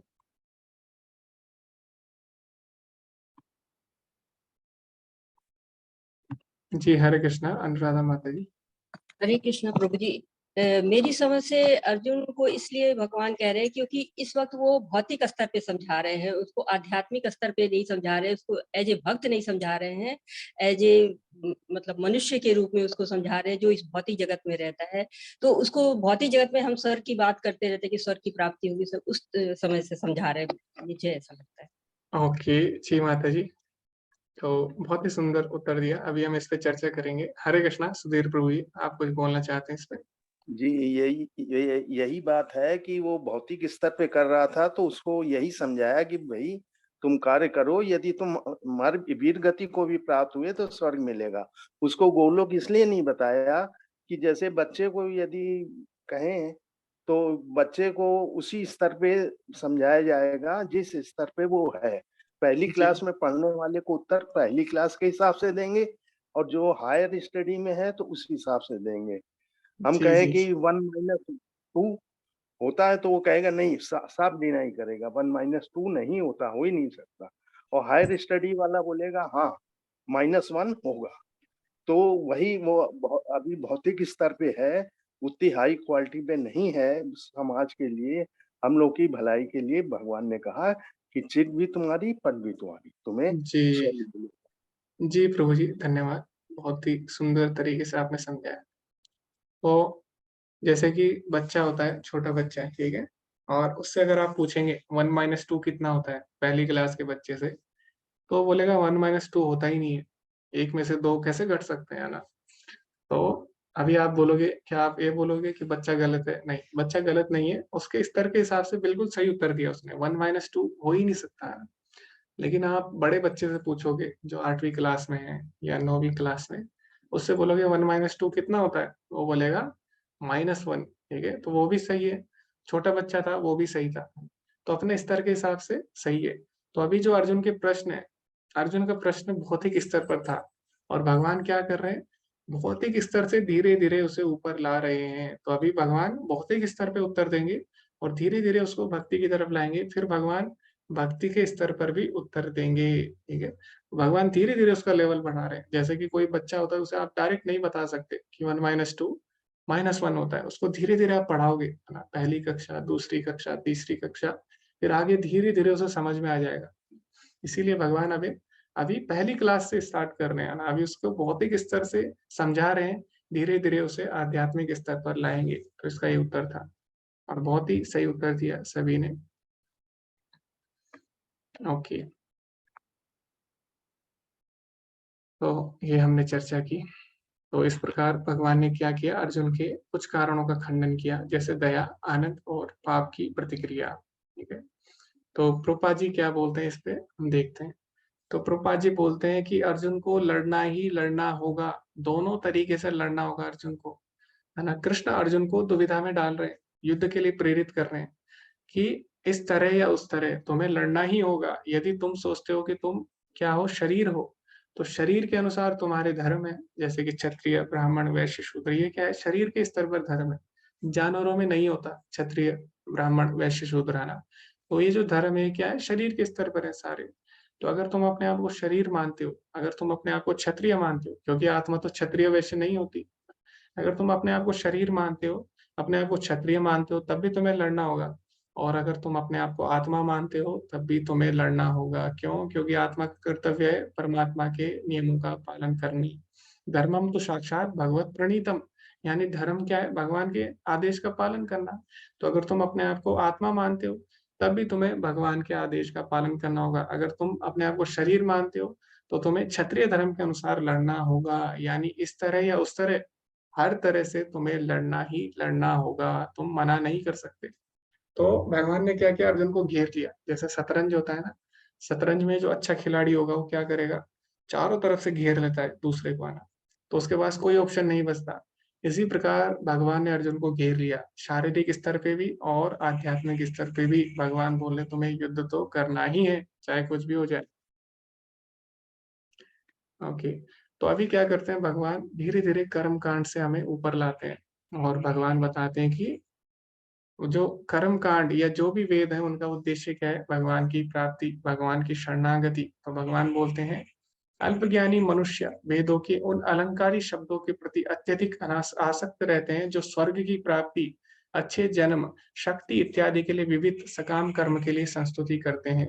इंद्रिय तृप्ति तथा ऐश्वर्यमय जीवन की अभिलाषा के कारण वे कहते हैं कि इससे बढ़कर और कुछ भी नहीं है। तो मैंने बताया था आपको, वेदों में कर्म कांड है, ज्ञान कांड है, उपासना कांड है। तो कर्म कांड में क्या बोला है कि तुम ये करोगे तो तुम्हें ये लाभ होगा, है ना, इसके लिए तुम्हें ये करना चाहिए। जैसे कि किसी को बीमारी होती है तो सूर्य देव की उपासना करनी। तो इस तरह उसमें अनेक अनेक चीजों के लिए बताया गया है। ठीक है, अगर तुम्हें ये करोगे तो तुम्हें ये पुण्य प्राप्त होगा। तो उसमें और भी चीजें हैं, ज्ञान कांड है, उपासना कांड है, लेकिन उसकी तरफ हम आकर्षित नहीं होते। हम किसकी तरफ ज्यादा आकर्षित होते हैं, कर्म कांड की तरफ, है ना। तो इसीलिए भगवान बोल रहे हैं उससे ऊपर उठो। वेदों में और भी चीजें हैं, ठीक है। वेदों का तात्पर्य क्या है, वेदों का तात्पर्य है मेरे को जानना, मेरी बात मानना, है ना। तो तुम क्या करो, कर्म कांड से ऊपर उठो और मेरी बात मानो। भगवान बोलते हैं 15वें अध्याय के 15वें श्लोक में, वेदेश्च सर्वेर अहमेव वेद्यो, यानी सारे वेदों के द्वारा केवल मुझे ही जाना जा रहा है। ठीक है, तो ये भगवान बताते हैं। तो कोई व्यक्ति है, अगर वो बहुत ज्यादा वेद पढ़ लेता है, ठीक है, तो वेद पढ़ने के बाद भी वो भगवान की शरणागति नहीं लेता, तो उसका ज्ञान कैसा है, उसका ज्ञान वैसी है जैसे गधा है। तो गधे के ऊपर आप कुछ भी रख दो, लकड़ी रख दो, एक साधारण या चंदन की लकड़ी रख दो, या उसके ऊपर ईंट पत्थर रख दो, उसके लिए सब बोझ है ना। इसी प्रकार अगर कोई व्यक्ति वेदों का ज्ञान ले लेता है और भगवान की शरणागति नहीं करता, तो उसके लिए वो ज्ञान एक बोझ जैसा है, गधे के ऊपर जैसे चंदन का बोझ होता है। ठीक है, तो ऐसा कहा जाता है। तो भगवान बोलते हैं त्रैगुण्या विषया वेदा निस्त्रैगुण्यो भवार्जुन निर्द्वंद्वो नित्य सत्वस्थो निर्योग क्षेम आत्मवान। वेदों में मुख्यतः प्रकृति के 3 गुणों का वर्णन हुआ है, मुख्यतः। ठीक है, हे अर्जुन, इन तीनों गुणों से ऊपर उठो, समस्त द्वैतों और लाभ तथा सुरक्षा की सारी चिंताओं से मुक्त होकर आत्मपरायण बनो। तो वेद का उद्देश्य क्या है, भगवान की शरणागति। तो भगवान बोले अगर तुम मेरी शरणागति ले लोगे तो तुम्हें अलग अलग चीजें करने की आवश्यकता नहीं है। तो अर्जुन ने क्या बोला था, मेरे पितरों का क्या होगा, मेरे समाज का क्या होगा और मेरे परिवार का क्या होगा, है ना। तो भगवान बोल रहे हैं कि इससे ऊपर उठो, कर्म कांड से ऊपर उठो, क्योंकि वेदों का उद्देश्य मुझे जानना है। तो भगवान प्रसन्न हो जाते हैं तो सब अपने आप प्रसन्न हो जाते हैं। ठीक है, क्योंकि भगवान हमारी जड़ है ना। जैसे कि हमारा पेट है, पेट में अगर हम खाना डालेंगे तो हमें हाथ को नहीं खिलाना पड़ेगा खाना, या कान को नहीं खिलाना पड़ेगा, आंख को नहीं खिलाना पड़ेगा। क्यों? क्योंकि पेट हमारा मूल है। यहाँ पे अगर खाना जाएगा तो सब जगह खाना पहुंच जाएगा, है ना। इसी प्रकार भगवान हमारे मूल है। अगर भगवान प्रसन्न हो जाते हैं तो सबको प्रसन्न करने की आवश्यकता नहीं है, पितरों के बारे में सोचने की जरूरत नहीं है, परिवार के बारे में सोचने की जरूरत नहीं है, और समाज के बारे में सोचने की जरूरत नहीं है। अगर भगवान प्रसन्न हो जाते हैं तो सब अपने आप प्रसन्न हो जाते हैं। उदाहरण के लिए जैसे रावण था, तो रावण था और विभीषण था, है ना। तो रावण ने विभीषण को निकाल दिया, तो जैसे ही रावण ने विभीषण को निकाल दिया, सबने क्या बोला विभीषण को, ये तो कुलद्रोही है ना, भाई का द्रोह किया इसने, कुल का त्याग किया, कुलद्रोही है। और इसने क्या किया, देश के प्रति, देश को भी त्याग कर दिया, तो ये देशद्रोही है ना। तो लोगों ने इस प्रकार विभीषण को बोला। लेकिन विभीषण ने क्या किया, जैसे ही भगवान की शरणागति ली, तो उससे क्या होगा, उसके परिवार का भी लाभ हो गया, है ना। विभीषण का भी नुकसान नहीं हुआ, है ना, उसका भी नुकसान नहीं हुआ, उसके परिवार का भी नुकसान नहीं हुआ, और उसके देश को भी अच्छा राजा मिल गया भगवान की शरणागति लेने से। तो भगवान की शरणागति लेने से सबका कल्याण हो गया, है ना, विभीषण द्वारा। तो इसी प्रकार जब हम भगवान की शरण लेते हैं तो हमें एक एक के कल्याण के बारे में सोचने की आवश्यकता नहीं रह जाती। भगवान के लिए अगर हम कार्य करते हैं, सब अपने आप प्रसन्न हो जाते हैं। ठीक है, तो ये भगवान यहाँ पे बोल रहे हैं अर्जुन को कि तुम बोल रहे हो पितरों का क्या होगा, इसका क्या होगा, नहीं, अगर तुम मेरे लिए काम करोगे सब अपने आप प्रसन्न हो जाएंगे। तो श्राद्ध में हम क्या करते हैं, पितरों को भोजन अर्पित करते हैं ना। उसके लिए हम क्या करते हैं, श्राद्ध में सबसे पहले भगवान को भोग लगाते हैं। जो हम भगवान को भोग लगाते हैं वो पितरों तक अपने आप पहुंच जाता है ना। क्यों? क्योंकि भगवान प्रसन्न हो जाते हैं, उससे पितृ तुष्ट होते हैं। ठीक है, तो अगर अल्टीमेटली हमें क्या करना होता है, वस्तुतः हमें भगवान को ही प्रसन्न करना होता है ना, पितरों को प्रसन्न करने के लिए। तो भगवान अगर प्रसन्न होते हैं, सब अपने आप प्रसन्न हो जाते हैं। तो यही भगवान यहाँ पे बोल रहे हैं। तो अभी हमको चर्चा करनी है, ग्रुप डिस्कशन करना होगा, एक विषय है इस पे। अभी 19 लोग हैं, तो 3 ग्रुप हम बना सकते हैं।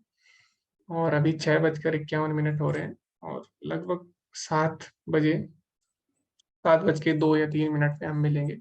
तो चर्चा का विषय क्या रहेगा, आपको 45 और 46 श्लोक पढ़ना है, और बताना है कि भगवान कर्म कांड के बारे में क्यों बता रहे हैं। ठीक है, तो भगवान ने कर्म कांड के बारे में क्यों बोला, क्यों नहीं भगवान डायरेक्ट भक्ति के बारे में बोलते, है ना। तो जब हमारा उद्देश्य भक्ति ही है, तो भगवान ने कर्म कांड की चर्चा क्यों की, पहला ये है प्रश्न। दूसरा, कर्म कांड को हम भक्ति में कैसे उसका उपयोग कर सकते हैं, कैसे उसको अप्लाई कर सकते हैं भक्ति में। ठीक है, तो 2 चीजें आपको बतानी है, कर्म कांड भगवान ने क्यों बोला, डायरेक्ट भक्ति क्यों नहीं बोली, और कर्म कांड को हम भक्ति में कैसे ला सकते हैं। ठीक है, तो इस पे आपको चर्चा करनी है। ओके, तो मैं ग्रुप बना देता हूँ, आप ज्वाइन करिए।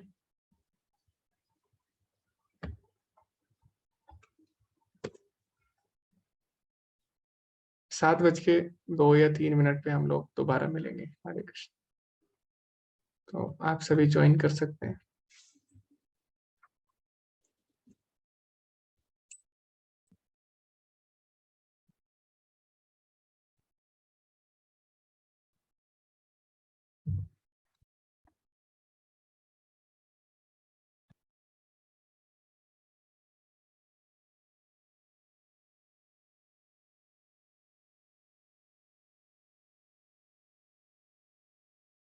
हरे कृष्णा, अनुराधा माता जी, नीतू माता जी और राजश्री माता जी, आप भी ज्वाइन करिए। जी जी, नीतू माता जी आप भी ज्वाइन करिए, राजश्री माता जी आप भी ज्वाइन करिए।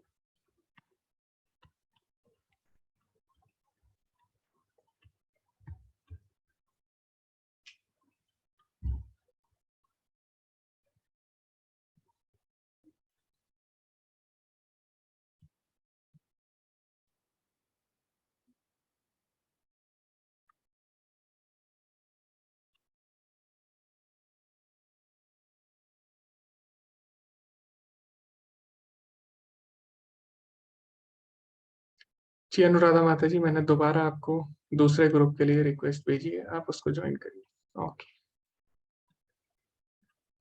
नीतू माता जी आप भी ज्वाइन करिए, आपको अगर कोई समस्या आ रही है तो आप बता सकते हैं। हरे कृष्ण। जी माता जी, हरे कृष्ण। प्रभु जी मैं बच्चों को बस पे बिठाने आई हूँ प्रभु जी, आप थोड़ा ओके ओके, है मैं क्षमा करिएगा, है ना। जी माता जी आप ज्वाइन कर सकते हैं एटलीस्ट, क्योंकि आप सुन तो सकते हैं माता जी, है ना, हाँ इतना आप मैं करिए। जी हाँ मैं उसमें आप कोई दीजिए दोबारा, मैं कर, मैं अभी रास्ते में थी एक्चुअली, तो ना इसी वजह से बस आके खड़ी हुई हूँ अभी अभी। जी आप जी करिए, मैं एक बार दोबारा सेंड कर दीजिए, मैं ज्वाइन नहीं कर पा रही हूँ ग्रुप। जी, तो दोबारा मैं रिक्वेस्ट भेजता हूँ आपको, अब आप कर सकते हैं। राष्ट्रीय माता जी आप भी करिए, आपको अगर कोई समस्या है आप भी बता सकते हैं।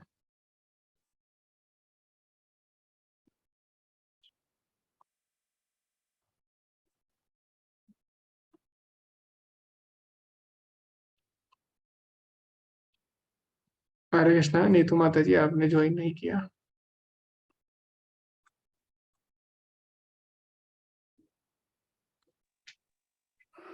जी राष्ट्रीय माता जी आपसे ज्वाइन नहीं हो रहा है।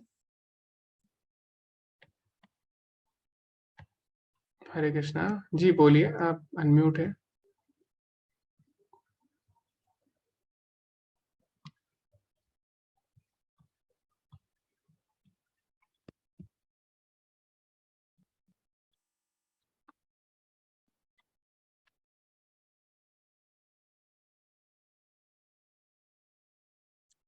ओके, तो जो भी अपने ग्रुप से बोलना चाहते हैं, अपने ग्रुप का प्रतिनिधित्व करना चाहते हैं, आप हैंड रेस कर सकते हैं। ओके, स्टार्ट करते हैं। हरे कृष्णा प्रभु जी। हरे कृष्णा प्रभु जी। जी प्रभु जी, आपका नाम क्या है प्रभु जी? प्रभु जी मेरा नाम से प्रभात कुमार है, मैं दासानुदास करके इसमें जुड़ता हूँ। जी, तो आप अपने नाम से जुड़िए, क्योंकि अटेंडेंस जब अभी लगेगी तो आपका जो भी जी नाम प्रभु होगा जी, यहाँ पे वही रिकॉर्ड होगा। जी मैं चेंज कर लूंगा प्रभु जी। जी जी प्रभु जी, आप बता तो सकते हैं प्रभु अपने जी जो ग्रुप। सवाल है, पहले तो वेद तो पूरा हमने पढ़ा नहीं, लेकिन वेद का जहाँ जहाँ निष्कर्ष लिखा रहता है उसके आधार पे मैं बता रहा हूँ, और जो डिस्कशन हुआ हमारे ग्रुप में जो माता जी ने बताया उसके आधार पे बता रहा हूँ। प्रभु जी इसमें इसलिए लिखा हुआ है ऐसा कर्म कांड के बारे में कि लोग जो भौतिक व्यवस्था में आए ना, वो कर्म कांड से ऊपर तुरंत नहीं समझ पाएंगे आध्यात्मिक जगत को।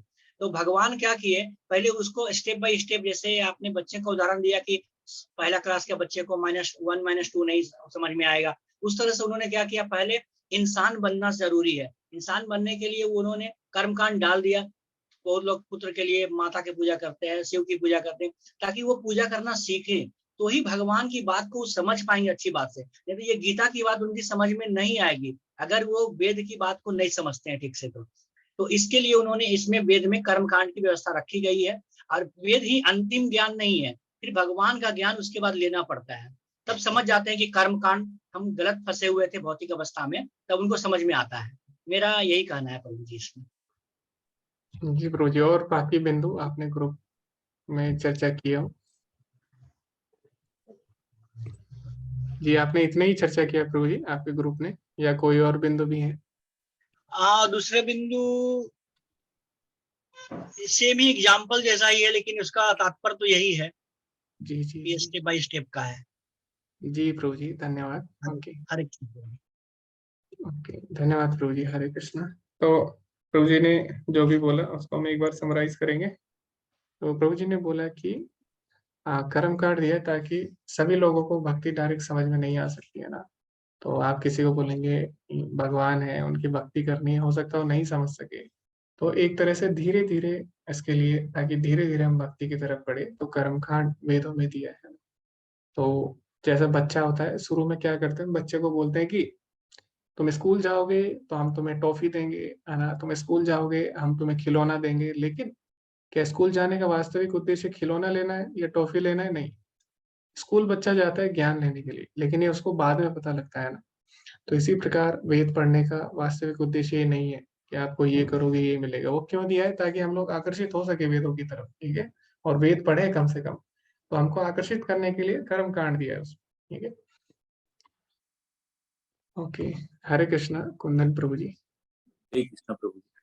तो जैसा अभी प्रभु जी ने बताया था, वो हम लोगों ने भी डिस्कस किया, वो पॉइंट्स डिस्कस किया कि जो भगवान है वो अर्जुन को भौतिक स्तर पर कह रहे हैं कि कर्म कांड के लिए बोल रहे हैं, और कि युद्ध करो, और वो धीरे धीरे उनका जो है क्रमिक विकास के लिए प्रोत्साहित करेंगे उनको। और वो ये कहना चाह रहे हैं कि तीनों गुणों से ऊपर उठो, है ना। अर्जुन को बोल रहे हैं कि तीनों गुणों से ऊपर उठो, आत्मपरायण बनो, ये कहना चाह रहे हैं उनको। युद्ध कर्म कांड के लिए बोल रहे हैं उसके लिए। और कर्म कांड के अंदर जो अनुष्ठानों और यज्ञों का जो ध्येय है वो आत्म साक्षात्कार के क्रमिक विकास को प्रमोट करता है, प्रोत्साहित करता है। ये ऐसा प्रभुपाद ने भी इसके तात्पर्य में लिखा है। और जो भी जैसे एक चांडाल का एग्जाम्पल भी दिया है कि वो चांडाल, अगर कोई चांडाल जैसे निम्न परिवार में भी जन्म होता है तो वह आत्म साक्षात्कार के सर्वोच्च पद को प्राप्त कर सकता है अगर वो भक्ति में रहता है तो। जी प्रभु जी, यही पॉइंट है प्रभु जी। जी, धन्यवाद। तो प्रभु जी ने बहुत ही अच्छा बिंदु बोला कि हर कोई एक गुण में नहीं होता है ना। भगवान बोलते हैं कि पुरुषा प्रकृति स्तो ही भोंगते प्रकृति जान गुण। तो जैसी आत्मा प्रकृति के संपर्क में आती है तो तुरंत 3 गुणों से प्रभावित होती है। तो सभी लोग क्या है, अलग अलग गुणों में है ना, कोई सत्वगुण में है, कोई रजोगुण में है, कोई तमोगुण में है। तो जो लोग तमोगुण में हो बारे के बारे में नहीं समझ सकते तुरंत, ठीक है, तो उनको धीरे धीरे सतोगुण की तरफ लाने के लिए क्या किया गया, कर्म कांड दिया गया। कि जब व्यक्ति कर्म कांड करेगा तो कर्म कांड के कुछ नियम होते हैं ना, उसमें भी कुछ चीजों का हमें ध्यान देना पड़ता है। तो कर्म कांड के नियमों का पालन करने से क्या होगा, वो धीरे धीरे तमोगुण से, रजोगुण से, फिर धीरे धीरे सतोगुण में आएगा। और जैसे ही वो सतोगुण में आएगा तब वो भगवान के बारे में समझ पाएगा। तो कर्म कांड क्यों दिया है, ताकि धीरे धीरे हम तीनों गुणों से ऊपर उठ सकें। ठीक, तो रजोगुणी व्यक्ति भी और तमोगुणी व्यक्ति भी धीरे धीरे शुद्ध सत्व में आए, इसलिए कर्म कांड दिया गया है। जी हरे कृष्णा। अनुराधा माता जी।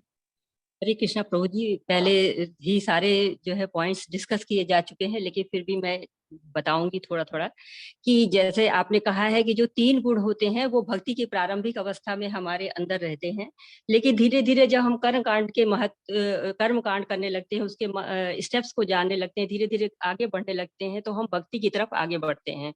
भक्ति रसामृत में भी लिखा गया है कि हम धीरे धीरे अपने उद्देश्य रागानुगा भक्ति को उत्पन्न कर सकते हैं। तो ये कर्म कांड से भक्ति की तरफ हम जा सकते हैं, और यही काम हमारा इस्कॉन भी करता है कि हम जप करते करते, पहले तो हम जप करते हैं, उसमें हमारा मन नहीं लगता है, और फिर धीरे धीरे हम 1 माला से 16 माला की तरफ बढ़ जाते हैं।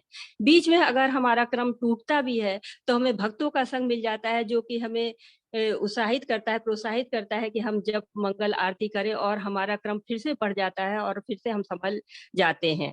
तो ढेर सारे विचलन होते हैं हमारे मार्ग में, लेकिन कर्म कांड के द्वारा हमारे भक्ति लता का बीज पड़ता है, और इस्कॉन की में जप सेवा करते करते हम धीरे धीरे भक्ति लता को अपने आगे बढ़ाते चले जाते हैं। और साथ ही साथ जो इस्कॉन है वो शास्त्रों पर आधारित है, जो भी प्रथाएं उसकी हैं वो शास्त्रों पे आधारित है। नारद पंचरात्रि के हिसाब से जो है वो चलते हैं सारी प्रथाएं। तो हमारा ज्ञान बढ़ता है उसके द्वारा, और हम भक्ति की तरफ आगे भी बढ़ते चले जाते। तो कर्म कांड हमें कर्म कांड से लेके भक्ति तक ले जाता है, और जिसमें हमारी मदद इस्कॉन बहुत करता है। हरे कृष्णा प्रभु जी। धन्यवाद माता जी, आपने बहुत ही ग्लोरीफाई किया, धन्यवाद। तो बहुत ही अच्छे तरीके से माता जी ने बताया, बहुत ही अच्छे तरीके से महिमा बताई नाम की। तो जब हम भगवान का नाम लेते हैं, शुरू में हम कर्म कांड की तरह करते हैं ना, हमारा बिल्कुल भी रुचि नहीं आती। कर्म कांड क्या है, कर्म कांड में हम क्या करते हैं, फॉर्मेलिटी की तरह करते हैं उसको ना। जैसे आपने देखा होगा विवाह में यज्ञ करते हैं ना, यज्ञ जब हम करते हैं विवाह का, हमें नहीं पता हम क्या कर रहे हैं, हम कैसे करते हैं उसको, एक फॉर्मेलिटी की तरह करते हैं ना। तो सब किस में आ जाता है, कर्म कांड में आ जाते हैं, जिसके बारे में हमें नहीं पता, बस हम कर रहे हैं, ठीक है। तो क्या होता है, उससे धीरे धीरे शुद्ध होते हैं हम, हमें नहीं पता हम क्यों कर रहे हैं, हम फॉर्मेलिटी की तरह शुरू में करते हैं, लेकिन बाद में हमारे कल्याण के लिए होता है। जैसे भगवान का नाम हम शुरू में लेते हैं, हमें नहीं पता, हम कर्म कांड की तरह उसको कर रहे हैं, फॉर्मेलिटी की तरह कर रहे हैं ना, कि बस हमें बताया है तो हमें करना है। तो शुरू में मन नहीं लगता, लेकिन धीरे धीरे उसको करते करते उसमें हमारी श्रद्धा आ जाती है। तो इसी तरह कर्म कांड भी है, धीरे धीरे हम वेदों के कर्म कांड की तरफ आकर्षित होते हैं, कर्म कांड की तरह हम चीजों को करते हैं, लेकिन बाद में उनको हम भक्ति से जोड़ सकते हैं। क्यों? क्योंकि सारे कर्म कांड, सारे यज्ञ किसके लिए हैं, भगवान के लिए हैं। भगवान बोलते हैं भगवत गीता के 5वें अध्याय के 29वें श्लोक में, भोक्ताराम यज्ञ तपसां सर्वलोक महेश्वरम, ये सारे यज्ञ तपस्याओं का परम भोक्ता मैं ही हूँ। तो वास्तव में जो कर्म कांड भी है वो किसके लिए है, भगवान के लिए ही है। जैसे विवाह है, तो विवाह एक यज्ञ है, कर्म कांड यज्ञ है, लेकिन विवाह भी भगवान के लिए उपयोग किया जा सकता है ना। अगर आपकी संतानें भक्त बनती है भगवान की, है ना, तो आप भगवान की सेवा में लगा सकते हो उसको भी। तो कर्म कांड भी हमें भगवान की सेवा में लगाने चाहिए, है ना, हमें प्रयास करना चाहिए। तो इस तरह हम कर्म कांड को भी भक्ति में लगा सकते हैं, ठीक है। और श्रीमद् भागवत में भी बोला गया है, वासुदेवा परा वेदा वासुदेवा परा मखई, यानी वासुदेव ही वेदों का परम सत्य है, वेदों में जिस परम सत्य की चर्चा हुई है, और वासुदेव ही परा मगई यानी यज्ञ पुरुष है। तो परम यज्ञ पुरुष कौन है? भगवान ही, है ना। तो जब हम अलग अलग देवी देवताओं को प्रसन्न करते हैं अलग अलग तरीके से, तो एक तरह से हम क्या कर रहे हैं? भगवान को ही प्रसन्न कर रहे हैं, क्योंकि सारे भगवान के ही अंश है। तो भक्ति में क्या कर रहे हैं? हम डायरेक्ट भगवान को प्रसन्न कर रहे हैं, ठीक है। तो धीरे धीरे अगर हम प्रसन्न करना सीख जाएंगे धीरे धीरे, तो हम भगवान को भी प्रसन्न करेंगे एक दिन, है ना। तो अल्टीमेटली हमारा परम उद्देश्य क्या है? भगवान को प्रसन्न करना, है ना। ओके, तो अच्छा लगा सभी के साथ चर्चा करके और बहुत कुछ सीखने को मिला, सभी ने अच्छे अच्छे बिंदु रखे। आगे हम बढ़ते हैं दोबारा से तो टॉपिक की तरफ। ओके, तो आगे प्रभुपाद जी क्या बोलते हैं कि वेदांत दर्शन का सबसे अच्छा उद्देश्य भगवान के पवित्र नाम का अनौपचारिक रूप से जप करना है। तो सबसे बड़ा वेदांती कौन है? प्रभुपाद जी बोलते हैं जो भगवान के नाम का जप कर रहा है। सर्वोच्च वेदांती वह महान आत्मा है जो भगवान के नाम का जप करने में आनंद लेती है, ठीक है। तो सारे वेदों का सार क्या है ये हमें समझना होगा। तो वैसे सारे वेद हम नहीं पढ़ सकते, है ना, हमें नहीं पता, जैसे प्रभु जी ने बोला, और इस युग में तो बिल्कुल भी संभव नहीं। तो हमें जानना है कि वेदों का सार क्या है, आचार्यों ने क्या बताया है, क्योंकि आचार्यों ने वेद पढ़े, है ना। तो उन्होंने क्या सार दिया वेदों का हमें जानना होगा। और हमारी जो गुरु शिष्य परंपरा है उसमें सबसे पहले आचार्य कौन है? कोई बता सकते हैं? जो हमारी संप्रदाय है उसमें सबसे पहले गुरु कौन है भगवान के बाद?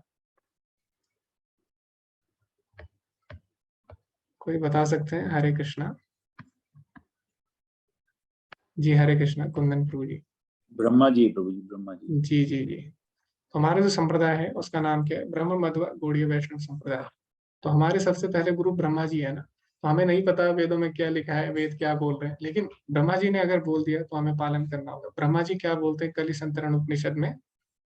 ब्रह्मा जी बोलते हैं कि हरे कृष्णा कृष्णा कृष्णा हरे हरे, हरे राम राम राम हरे हरे, इति षोडशक नाम नाम कली कल्मष नाशनम। ये जो 16 शब्दों का नाम है ये कलयुग में कल्मशों का नाश करेगा। न त परतर उपाय, इसके अलावा कोई उपाय नहीं है।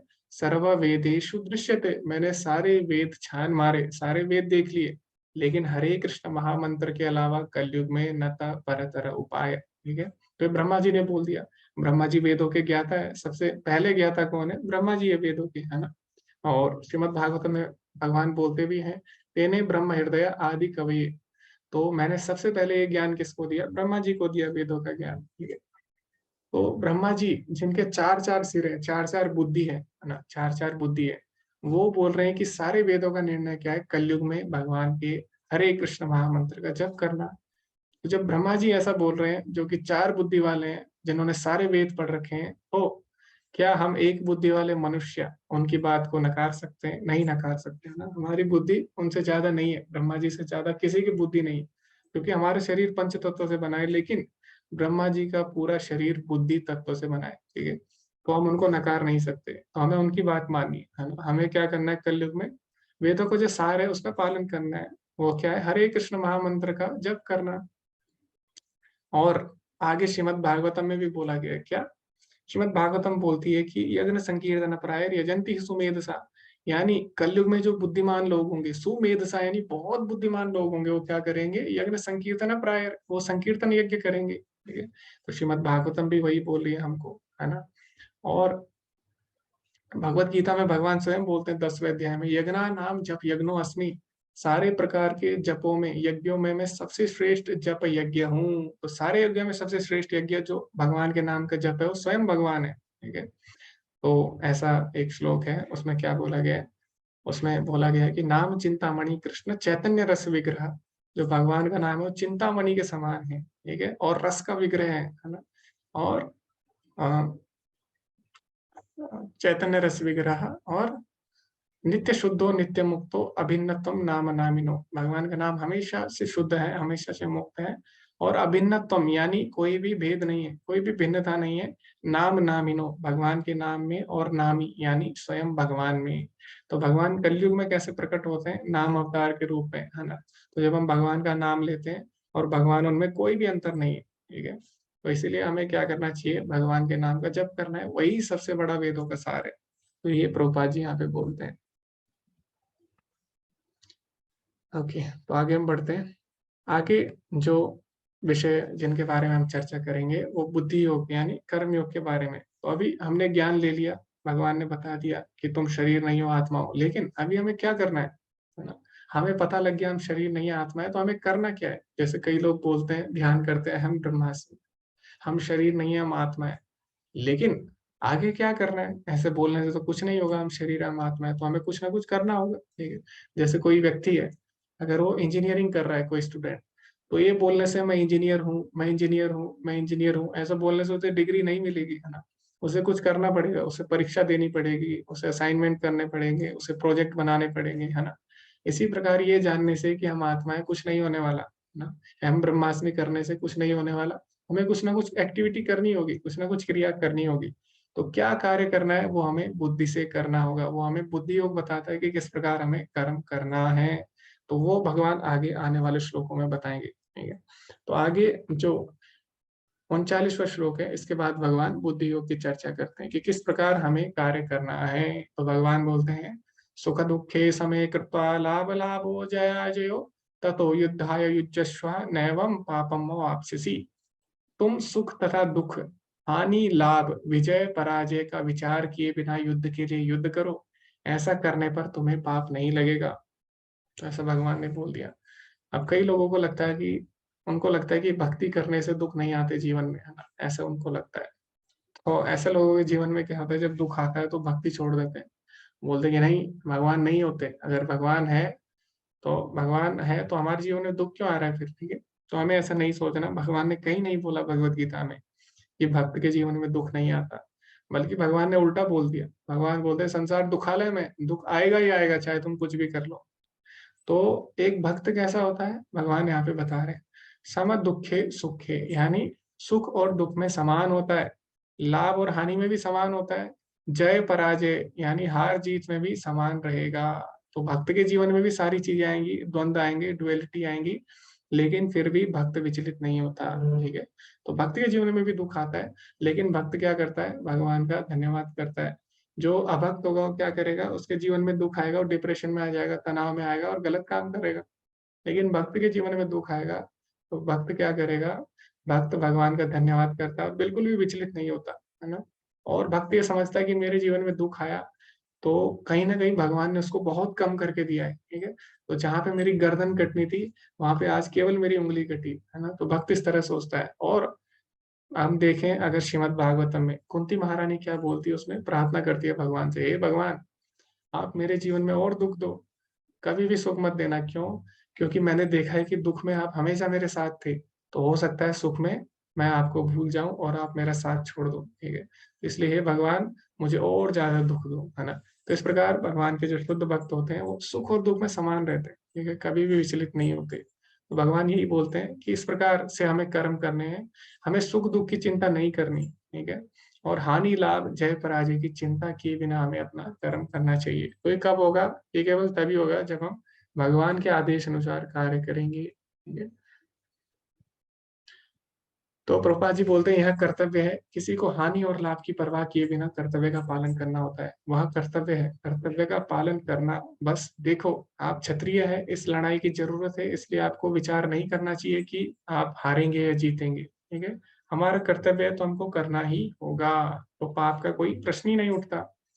तो आपने देखा होगा कि सर्दियां होती है, अभी सर्दियां आने वाली है, और सर्दियों में कोई भी उठ के काम नहीं करना चाहता, हर कोई गर्म जगह पे रहना चाहता है, कोई भी बिस्तर से बाहर नहीं निकलना चाहता। लेकिन फिर भी जो माता जी होती है, जो घर में माता होती है, वो क्या करती है? सुबह उठती है, सारा काम करती है, खाना भी बनाती है, ठीक है।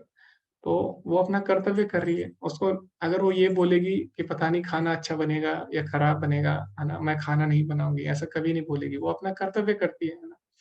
इसी प्रकार जब गर्मी होती है, तो गर्मी में सबसे गर्म जगह कौन सी होती है? किचन, है ना। किचन में कोई नहीं जाना चाहता, लेकिन माता जी क्या करती हैं, किचन में जाती है, गर्मी में भी खाना बनाती है, ठीक है।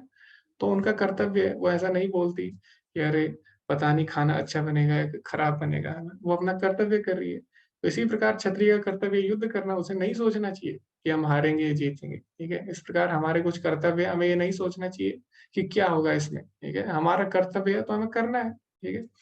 तो इसी प्रकार प्रभुपाद जी यहाँ पे बोल रहे हैं, और प्रभुपाद जी बताते भी हैं दूसरे अध्याय के 14 श्लोक के तात्पर्य में कि जैसे ब्रह्मचारी होते हैं या जो मंदिर में सेवा करते हैं, तो सुबह उठते हैं, चाहे कुछ भी हो, सर्दी हो या गर्मी हो, सुबह उठ के नहाना होता है उनको। तो ऐसा नहीं सोच सकते अरे पता नहीं आज मेरे से सेवा हो पाएगी कि नहीं। तो वो अपना कर्तव्य कर रहे हैं, है ना। अब जो भी होगा उसके बारे में नहीं सोचना हमें, परिणाम के बारे में, हमें केवल अपना कर्तव्य करना होता है। तो यही बात भगवान अगले श्लोक में बताते हैं। कर्मण्येवाधिकारस्ते माँ फलेषु कदाचन माँ कर्म फल हेतुर्भुर्माते संगस्त कर्मणि। तो भगवान बोलते हैं कि यहाँ पे बता रहे हैं कि कर्मण्येवाधिकारस्ते, तुम्हारा जो अधिकार है केवल कर्म करना है, फल तुम्हारे हाथ में ही नहीं है। तो कई लोग इसको गलत समझ लेते हैं, वो बोलते हैं कि अच्छा भगवान ने बोला कि फल की इच्छा के बिना कर्म करो, यानी हमें अपना एम नहीं बनाना लाइफ में, बिना एम के काम करना है, नहीं।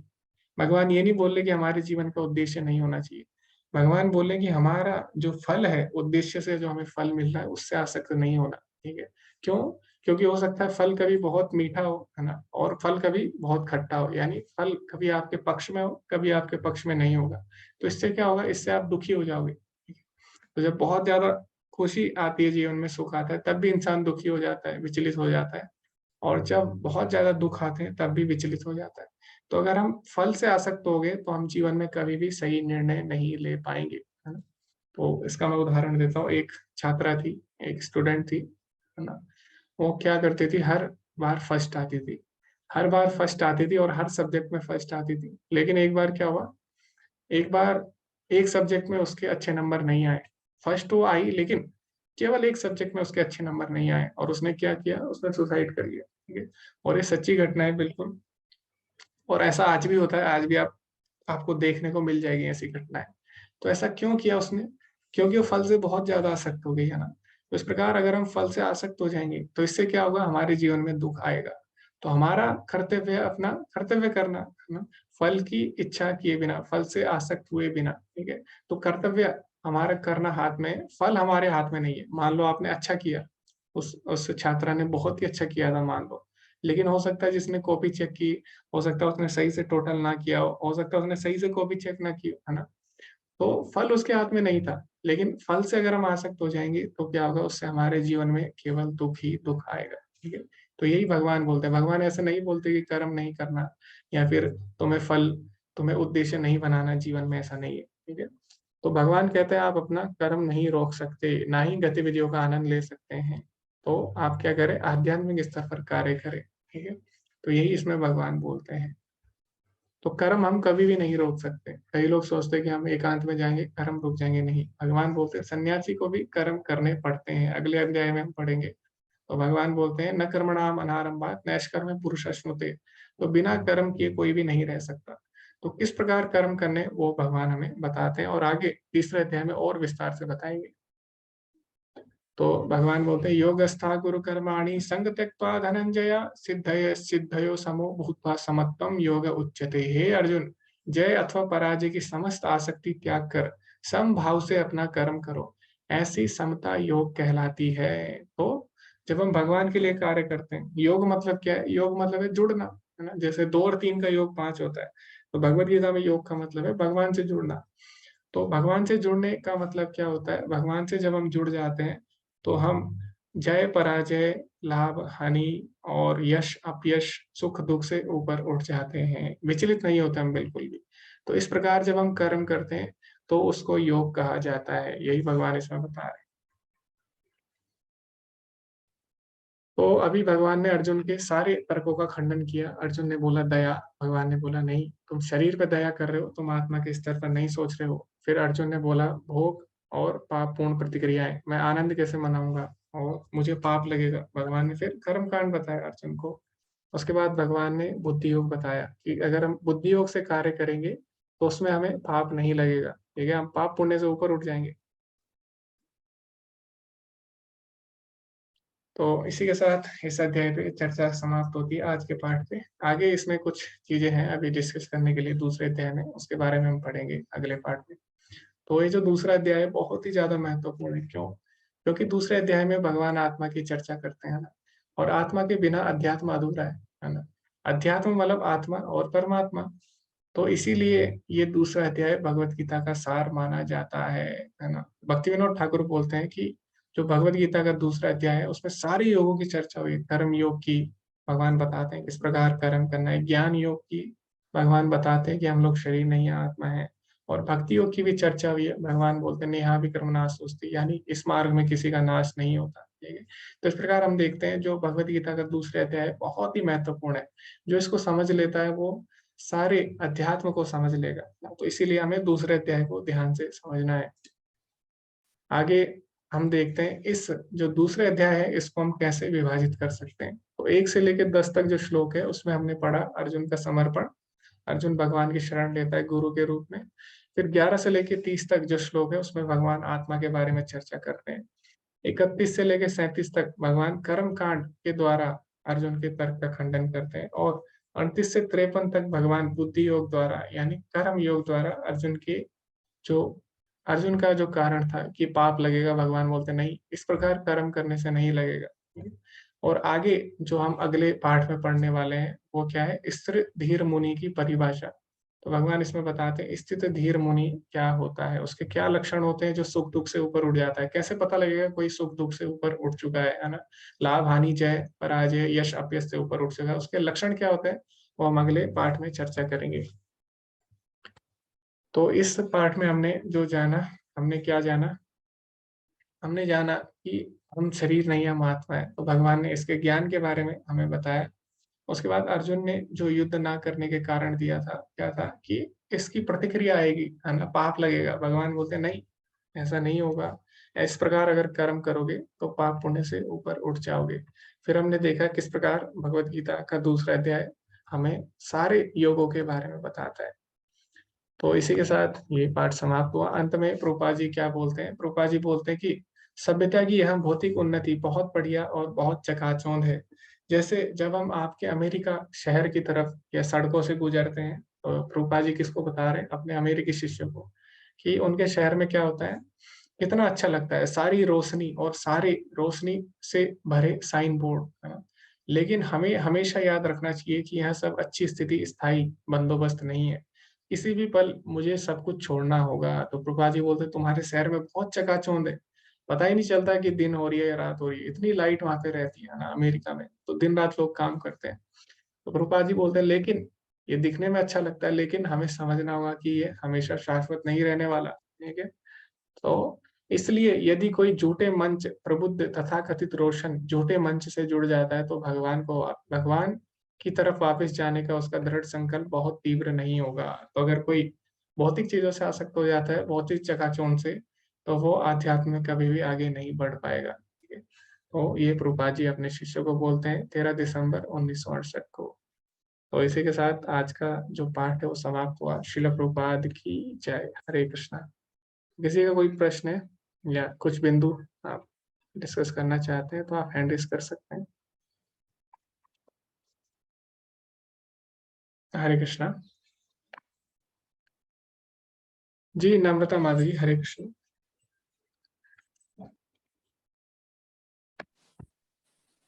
हरे कृष्णा प्रभु जी।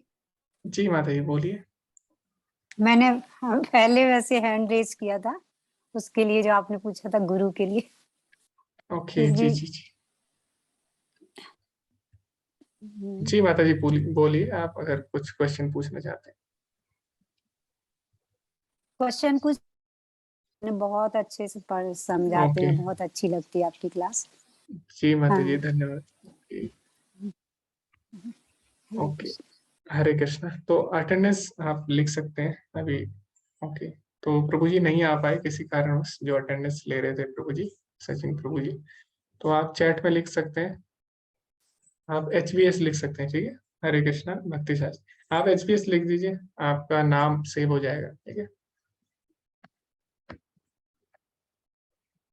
HBS मतलब हिंदी भक्ति शास्त्री। जी, हरे कृष्णा, अनुराधा माता जी।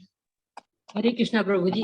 प्रभु जी, मैं थोड़ा क्षमा के साथ अपना प्रश्न रखना चाहूंगी, क्योंकि ये प्रश्न मुझे बहुत विचलित कर चुका है। अब तो नहीं, लेकिन पहले मैं बहुत विचलित हुई थी, और ये केवल ब्रह्म जिज्ञासा है, अथो ब्रह्म जिज्ञासा है, किसी का कोई ऐसा मतलब डिसरिस्पेक्ट वाली बात नहीं है प्रभु जी। तो मैं ये कहना चाह रही थी कि मैंने पढ़ा इस अध्याय में कि ये गीतोपनिषद कठोपनिषद दोनों मतलब एक दूसरे से आधारित है, उसके और इसके श्लोक मिलते हुए हैं। तो ये मुझे थोड़ा सा करता है कि ये भगवान की वाणी है, और भगवान ने युद्ध क्षेत्र में बोला था, तो दोनों में क्या संबंध है, कठोपनिषद में और गीतोपनिषद में क्या संबंध है? ओके और माता ऐसा जी। तो भगवत गीता सारे उपनिषदों का सार है। जैसे शंकराचार्य जी बोलते हैं कि सर्वोपनिषदों गावो दुग्धा गोपाल नंदना, ठीक है।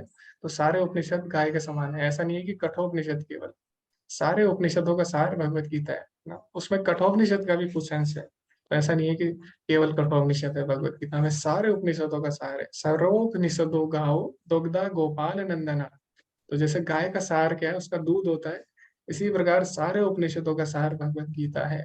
तो भगवत गीता क्यों भगवान ने युद्ध के क्षेत्र में बोली? सारे उपनिषद हैं, तो उपनिषदों को उपनिषदों में ही बोलना चाहिए था, उसके लिए अलग से उपनिषद बनाते। लेकिन भगवत गीता ने इसको, भगवत गीता को महाभारत में क्यों बोला?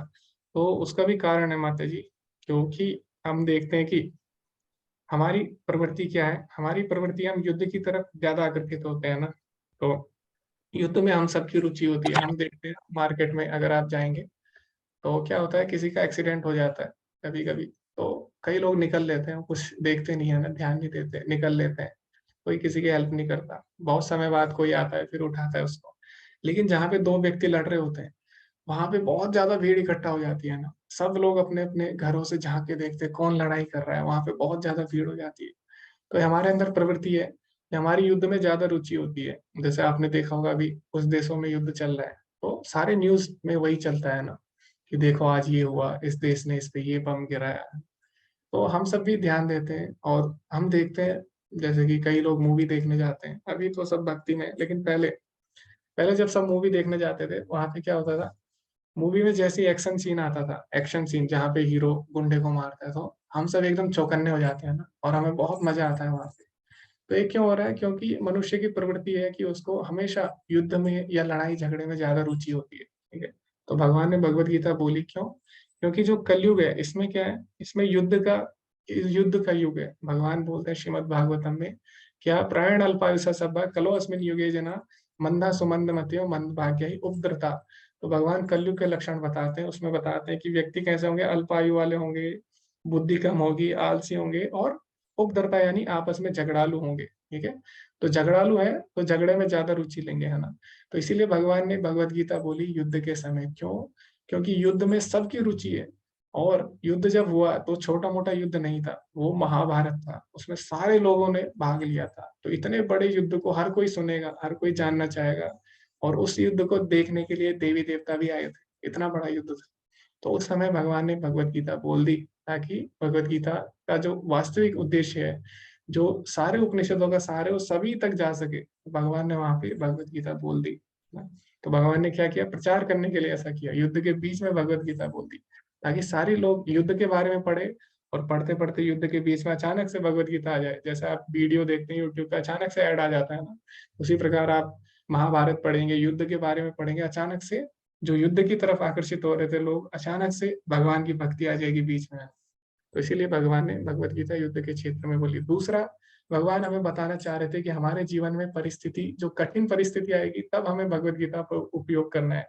और युद्ध के क्षेत्र में हमेशा कठिन परिस्थिति होती है, वहां पे निर्णय नहीं ले सकते क्या करना है क्या नहीं। तो इसी प्रकार हमारे जीवन में जब ऐसी घड़ी आएगी युद्ध जैसी, जहाँ पे निर्णय नहीं ले पाए, तो तब हमें भगवत गीता पढ़नी है, उसका जो संदेश है उसको समझना होगा, तब हम उस परिस्थिति से बाहर निकल सकते हैं। तो भगवान ने जो उपनिषदों का सार उसको प्रैक्टिकली करके दिखाया युद्ध में, कि देखो इस परिस्थिति में भी, और अर्जुन को सुना के मैं उसको शांत कर सकता हूँ। तो हमारे जीवन में ऐसी परिस्थिति आएगी, तब हम उपनिषदों का सार यानी भगवत गीता पढ़ के उससे बाहर निकल सकते हैं। तो इसलिए भगवान ने वो युद्ध के क्षेत्र में प्रैक्टिकली उसका अप्लाई करके बताया, ठीक है, कैसे करना है। जी, भगवान एक बार को दोबारा बोले, इसका मतलब है कि वो बात बहुत ही ज्यादा महत्वपूर्ण है ना। जैसे आप किसी को बोलते हो बार बार कि आज ये लेके आना, फिर आप दोबारा कॉल करोगे, अरे आप लाओगे ना इसको, क्यों बोलो बार बार, क्योंकि इम्पोर्टेंट है। अगर वो इम्पोर्टेंट नहीं होगी तो बार बार क्यों बोलेंगे फिर, है ना। तो इम्पोर्टेंट है इसीलिए बार बार बोला। भगवान भगवत गीता में 2 बार बोलते हैं एक चीज, मद मना भव मत भक्तो मध्य जिमाम नमस्कुरु। 9वें अध्याय में भी बोलते हैं, 18वें अध्याय में भी बोलते हैं। क्यों बोल रहे हैं भगवान बार बार एक ही लाइन, क्योंकि इम्पोर्टेंट है ये। तो जो चीज इंपॉर्टेंट होती है वो हम बार बार बोलते हैं, ठीक है। तो बार बार बोलने का मतलब ये नहीं कि वो चीज यूजलेस है, बार बार बोलने का मतलब वो चीज इंपॉर्टेंट है ना। जैसे सीरियल में आपने देखा होगा तो 3 बार रिपीट करके दिखाते हैं ना एक ही चीज, क्यों, क्योंकि वो चीज इंपॉर्टेंट होती है। तो वो इम्पोर्टेंट है इसीलिए बार बार बोली भगवान ने, ठीक है। और भगवान बोल ही रहे, बार बार आते हैं भगवान, है ना। क्यों आते हैं, सकाले नहमेता योग नष्टा परंतपा, काल के साथ साथ जो ज्ञान होता है वो नष्ट हो जाता है, तो भगवान दोबारा उसकी स्थापना करने आते हैं, ठीक है। हरे कृष्णा, नम्रता माता जी।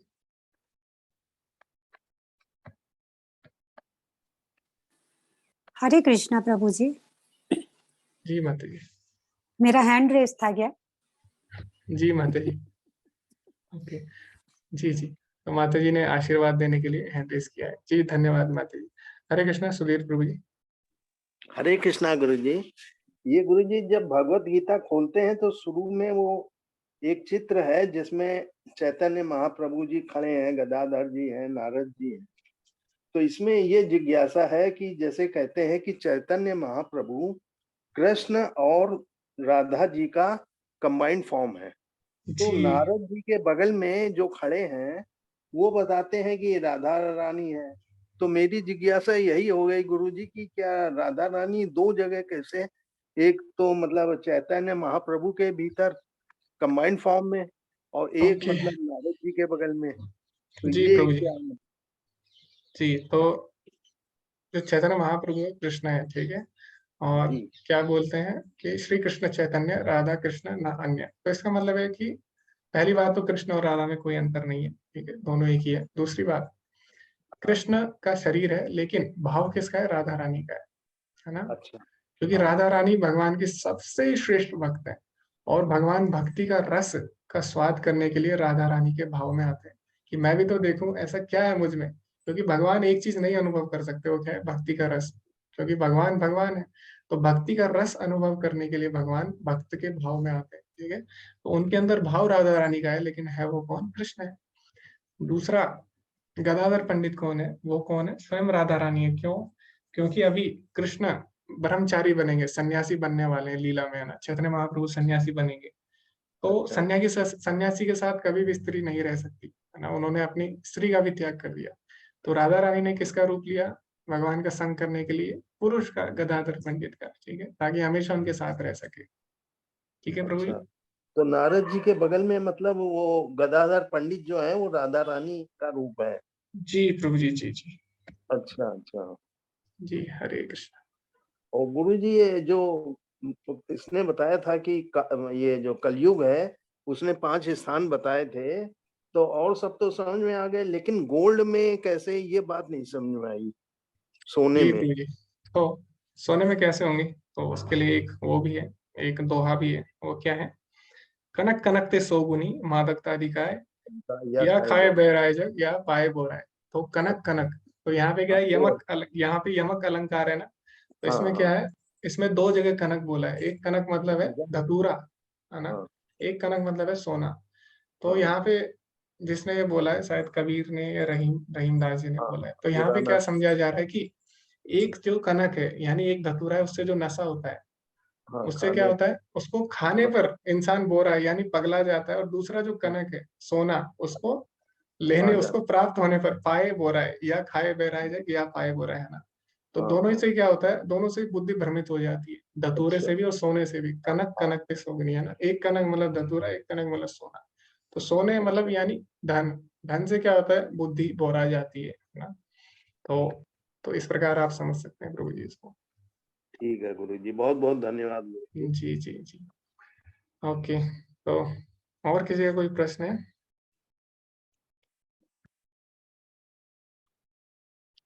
ओके, कोई पॉइंट जो छूट गया हो और आपको लगता है कि बहुत ज्यादा महत्वपूर्ण था, हो सकता है कोई पॉइंट छूट गया हो, तो आप बता सकते हैं। ओके।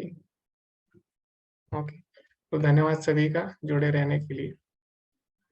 और मैंने ग्रुप में 108 इम्पोर्टेंट श्लोक भेजे हैं, तो उसमें से आप इम्पोर्टेंट श्लोक आप अभी से याद करना आरंभ कर सकते हैं, ठीक है, ताकि जो आगे एग्जाम होगा उसमें आसानी होगी। उसमें आपको कोई 4 श्लोक सुनाने होंगे, ठीक है?